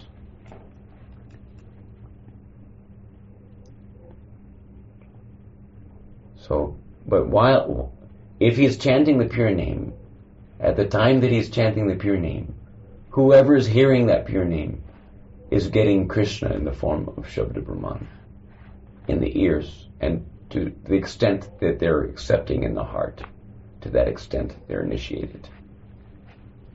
Because initiation is not just, initiation also includes the acceptance on the part of the hearer. Receptivity has to be there.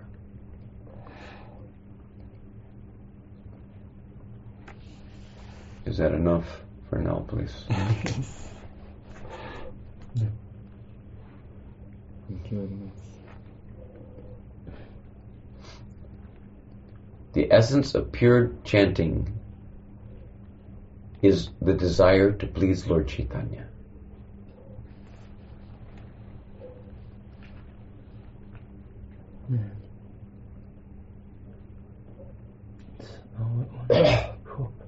Only.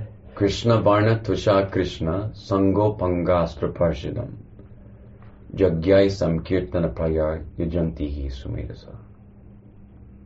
Sometimes, many times, I point this out, that the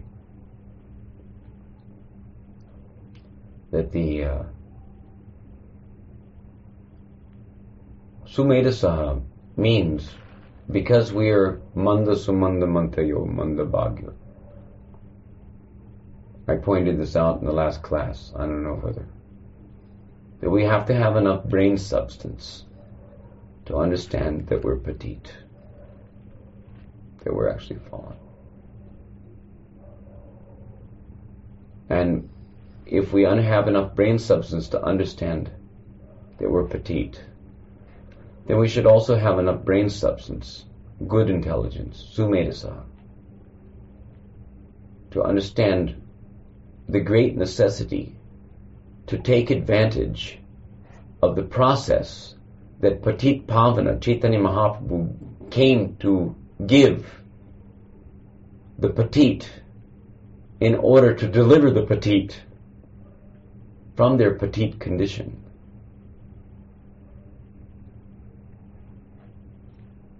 So that is Harinam Sankirtan.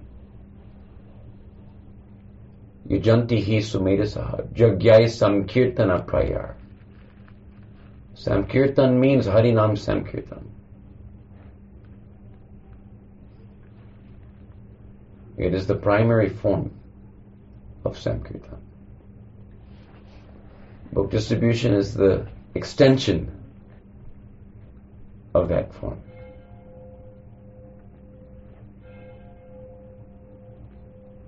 It is expanded kirtan. The purpose of book distribution is to convince everyone to do Harinam Sankirtan. Yeah. Definitely. That is the purpose of the book distribution. Yeah. The whole purpose of all the philosophy in the books is to convince people to take shelter of Harinam Sankirtan in this age of Kali. Yeah.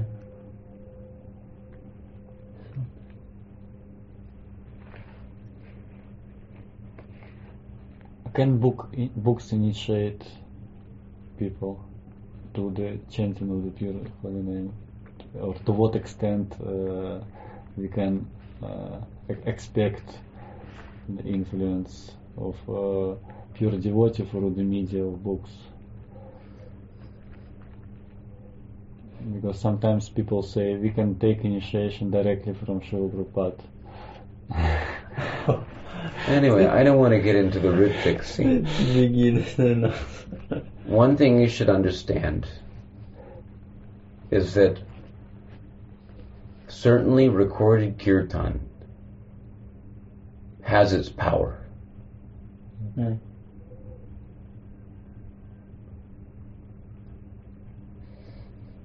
If recorded kirtan doesn't have its power,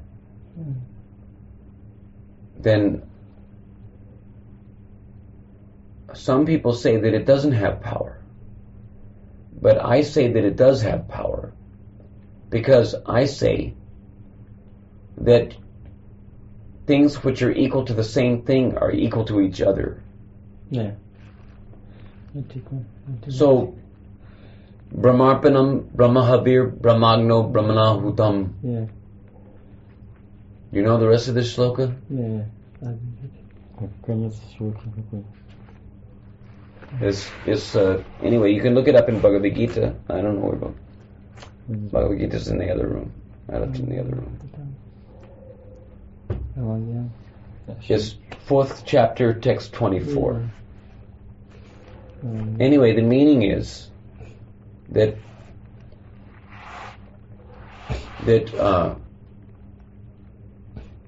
in gist, the meaning is that everything which is used in Krishna's service via media, the process of yajna,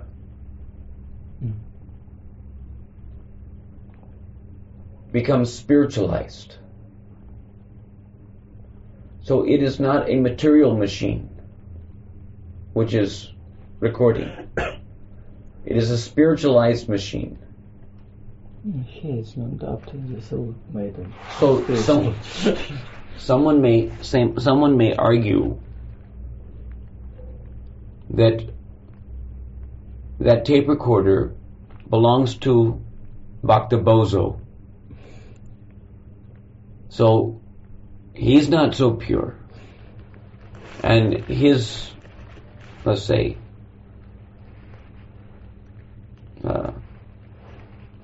qualification for actually engaging things in devotional service may not be very mature. So how is it that just because he pushes a button and some Krishna Kirtan, Prabhupada's Kirtan, is coming through the speakers, that this new bhakta is engaging this equipment in yajna, by which this equipment becomes spiritualized, Brahman. So the answer should be that maybe this new bhakta is not so highly elevated. But who is engaging the machinery? Is the new bhakta engaging the machinery? Or is Srila Prabhupada engaging the machinery? Yeah. That recorded sound vibration is the, let's say, expressed will of Srila Prabhupada to engage all subsequent machineries who will play this cassette in broadcasting that sound vibration for the benefit of all the Bhakta Bozos who will be, pushing the button to give Prabhupada an opportunity to preach the holy name. So someone may be thinking that, well, where are the pure devotees, etc. But it should not be overlooked that Prabhupada's recorded kirtans both by cassette or CD or whatever, and by book, because it is also recorded kirtan,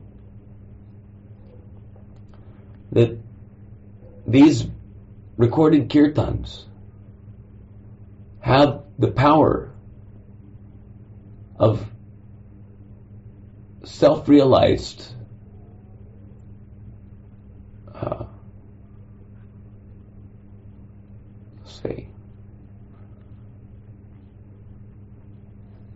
sound vibration, you could say. The voice of a self-realized soul. The voice of not just a self-realized soul, but a Premika Bhakta. Prabhupada was a Premika Bhakta. Prabhupada was a Nitya Siddha avatar, coming from the spiritual world. Both his feet in the spiritual world. So don't think that hearing the kirtan recordings of Srila Prabhupada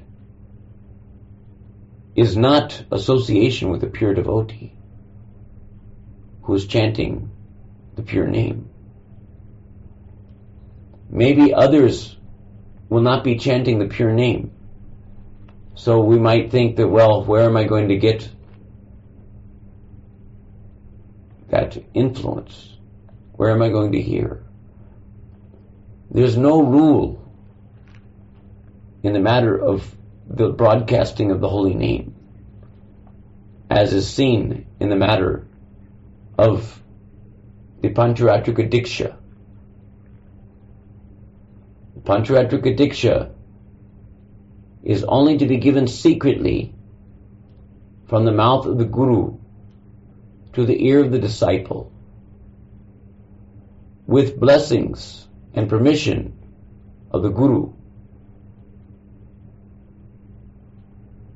to perfect his chanting of that Gayatri mantra. Gayatri Devi curses anyone who chants the Gayatri mantra without having received it through Sampradaya, with permission and blessings of the Guru to chant and perfect the mantra. She curses that person to become a resident of hell.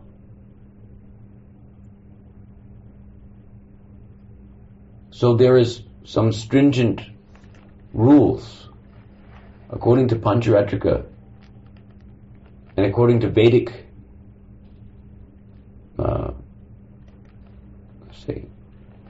regulations, regulative principles regarding the Pancharatrika Diksha and Vedic Diksha. Brahma Gayatri Mantra is Vedic Diksha, and our other Gayatri Mantras are Pancharatrika Diksha. So these mantras are not, there's some regulation, rule that they are not to be broadcast. Even if they are broadcast by writing, as Prabhupada has written in some purports, but they have to be received with the permission and blessings of the Guru to chant them and to perfect them. So, but as far as broadcasting of the holy name is concerned, don't think that anyone and everyone who hears the recorded kirtan of Srila Prabhupada is not hearing the pure name. Of course, he hears. So, that is the special mercy of Mayadhanava. Yeah. Krishna allowed him that his technological, let's say, jantra, gyan, can be used in Krishna's service. And by using in Krishna's service, the machine and the tape and the sound and everything becomes spiritualized. When we're discussing the idea of Ritvik means in terms of the mantra diksha.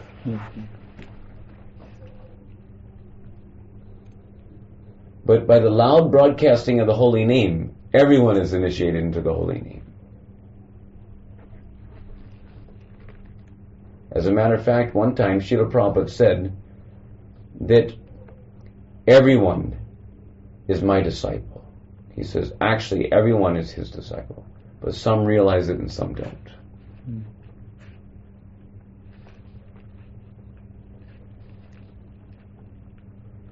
In any case,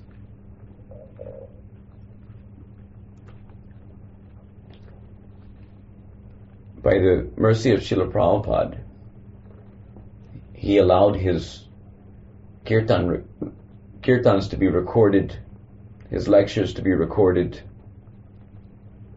You know, so many books are there. So everyone who comes in contact with this recorded kirtan of Srila Prabhupada is benefited by the association of a pure devotee, no doubt. He may not have rights to chant the Gayatri Mantra, but he can certainly accept the Hare Krishna Mahamantra as per the medium of shiksha.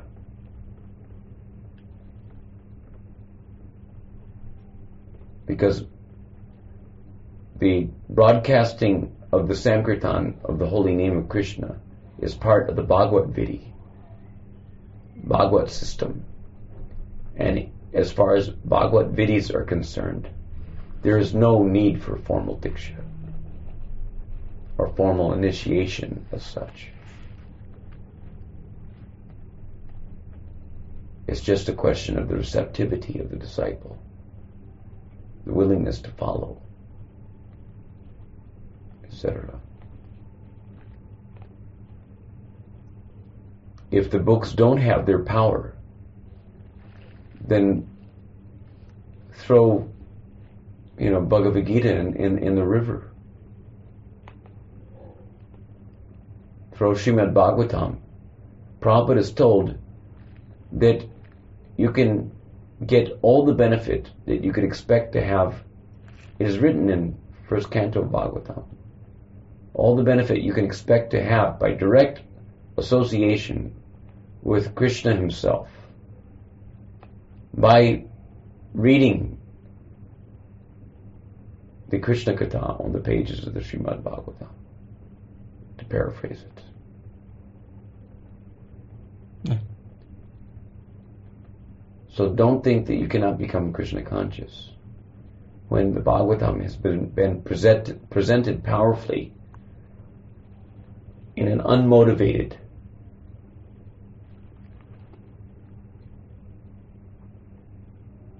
unalloyed, devotional way, as did Srila Prabhupada.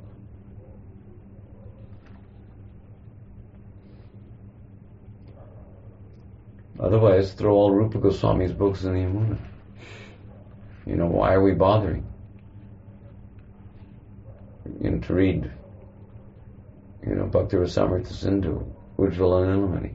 If we can't have, because Prabhupada is told that you can have the association of Rupa Goswami by reading Bhakti Rasamrita Sindhu.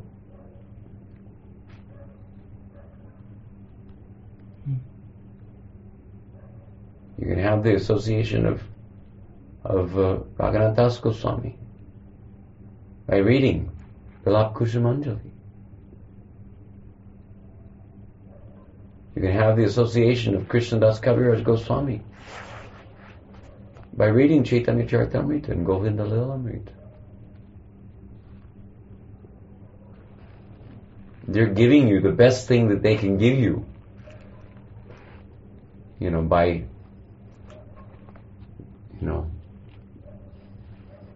their prolific writings and dissemination of Krishna Katha. So when these things are received through disciplic succession, then no doubt they have their power.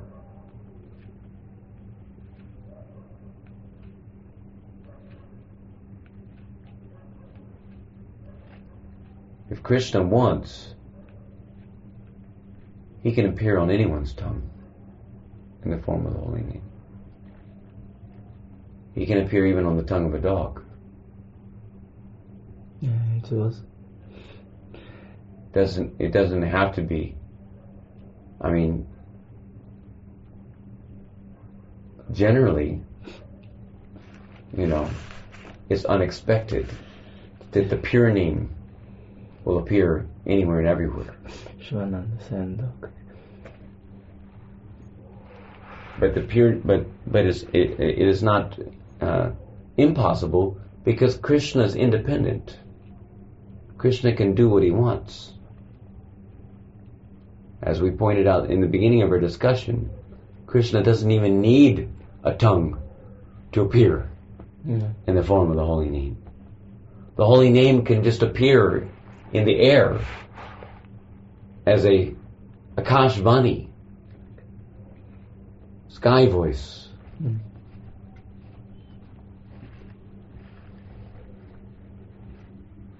Without anyone speaking him, articulating him. He doesn't have to be articulated. He is what he is already without being articulated. Whether he's articulated or not articulated. So he doesn't, he is complete, perfect, eternal. But he may manifest or unmanifest himself according to his own sweet will. He can manifest himself where he chooses to manifest himself.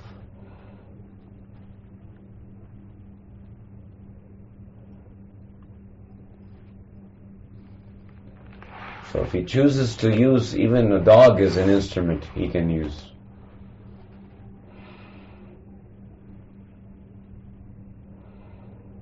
But if he does choose to use the dog as an instrument, then you'll see the dog, experiencing great taste for chanting the holy name. Mm-hmm.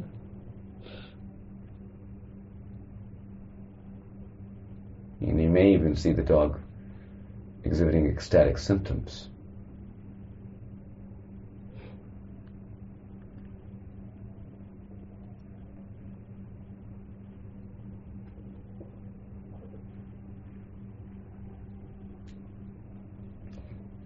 Even at the stage of asakti, if you read in Madhurya Kandamini, what is the condition of a person in the stage of asakti? You'll read how elevated he is, constantly, incessantly shedding tears.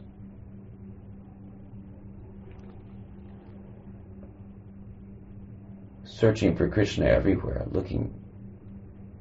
begging anyone and everyone to show him Krishna. Where is Krishna?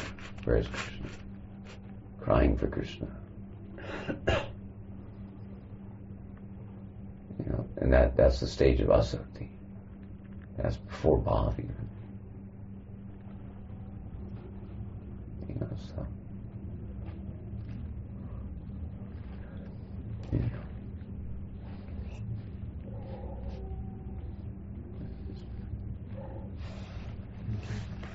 Much you spend so much time for us. What time is it? So late now. 12:20. It's 12:20 already? Oh, Hare Krishna.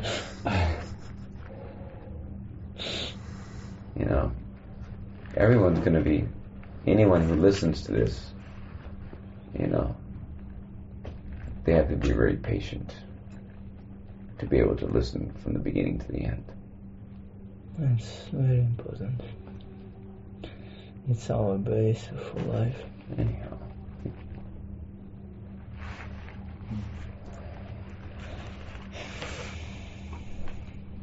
you.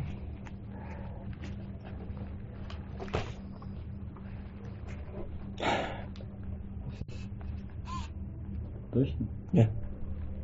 Anyway, the point that we want to bring out is that by associating with Srila Prabhupada's books and by hearing his kirtans,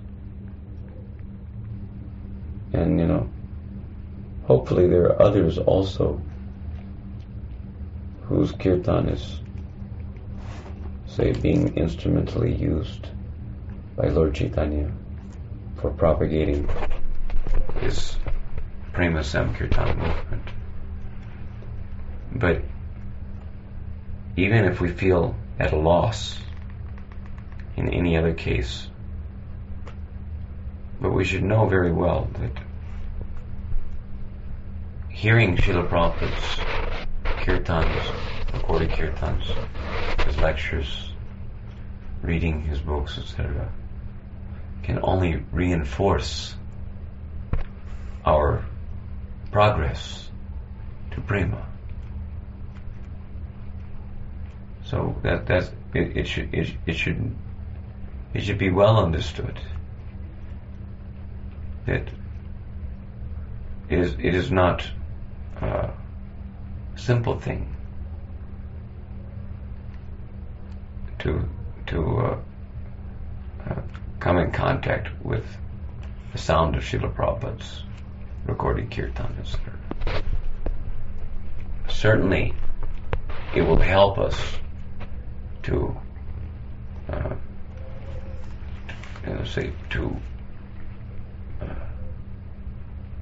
upgrade our chanting in the matter of, let's say, crying for Krishna's mercy, crying for Lord Chaitanya's mercy, and hoping for their divine descent into our own heart and onto our own tongues in the matter of our own chanting of the pure name. We won't lose anything, but rather we'll gain so much, for our advancement in Krishna consciousness by hearing the recorded kirtans of such a Premika Bhakta as Srila Prabhupada.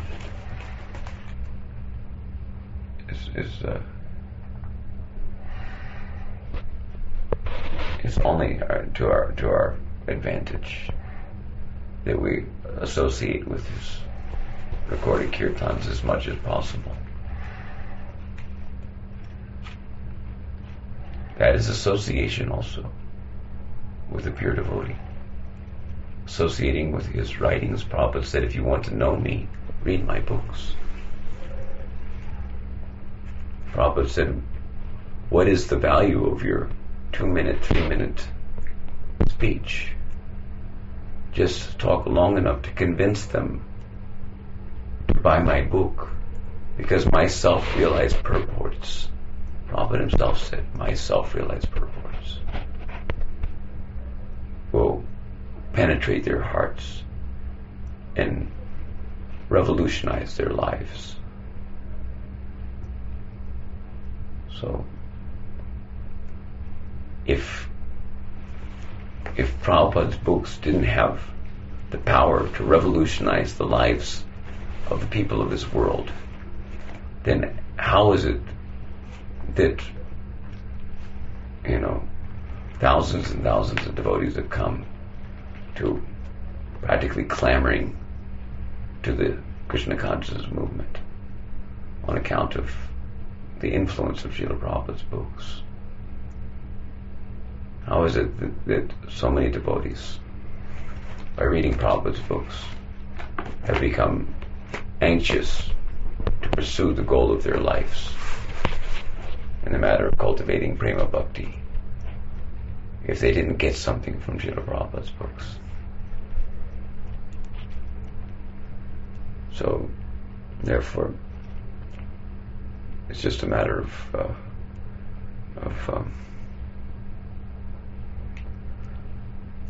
let's say, assimilating the message and acting. Anyone can become a pure devotee by hearing Srila Prabhupada's kirtan, and by nothing stopping anyone from becoming a pure devotee. As far as Diksha is concerned, that's another matter. But Shiksha also has its power. By the power of Shiksha, one can also become pure devotee. By power of Shiksha. It depends on the receptivity. The potency is already there. We cannot say that there's no potency. Otherwise, just why are we bothering to distribute so many books? Just so we can make money? So that we can, fill our bellies? Keep the temple running? No. We're distributing the books to do the para upakara,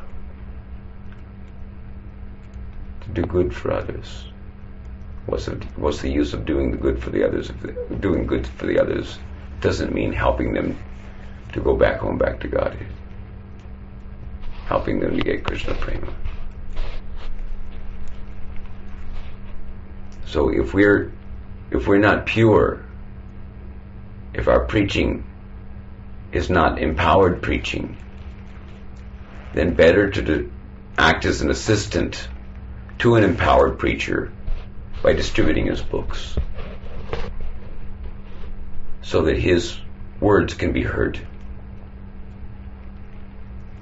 instead of spending hours and hours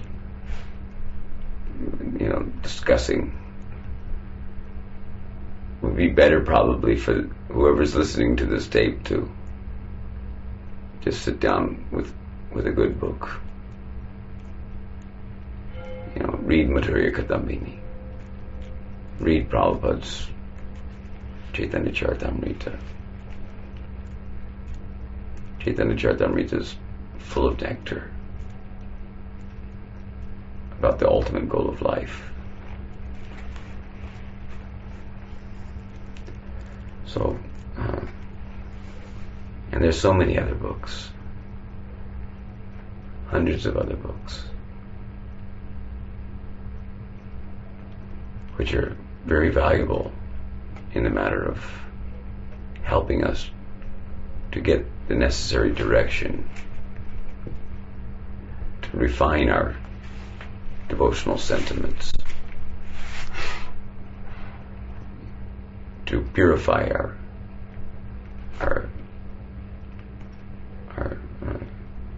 egoism, to solve our identity crisis, so to speak. So it's very important to understand this point. No one in the Krishna consciousness movement can claim that they're at a total loss for the association of a pure devotee, is the point that I'm trying to make.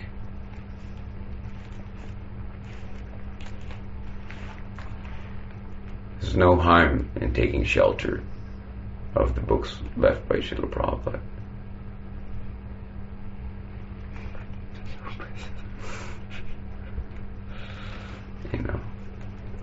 And the books left by all of our predecessor charges. There's no harm. It will only help us to get the right idea and surrender to the holy name and beg for the holy name to appear in our lives and make our lives fruitful. fruit of love of God full.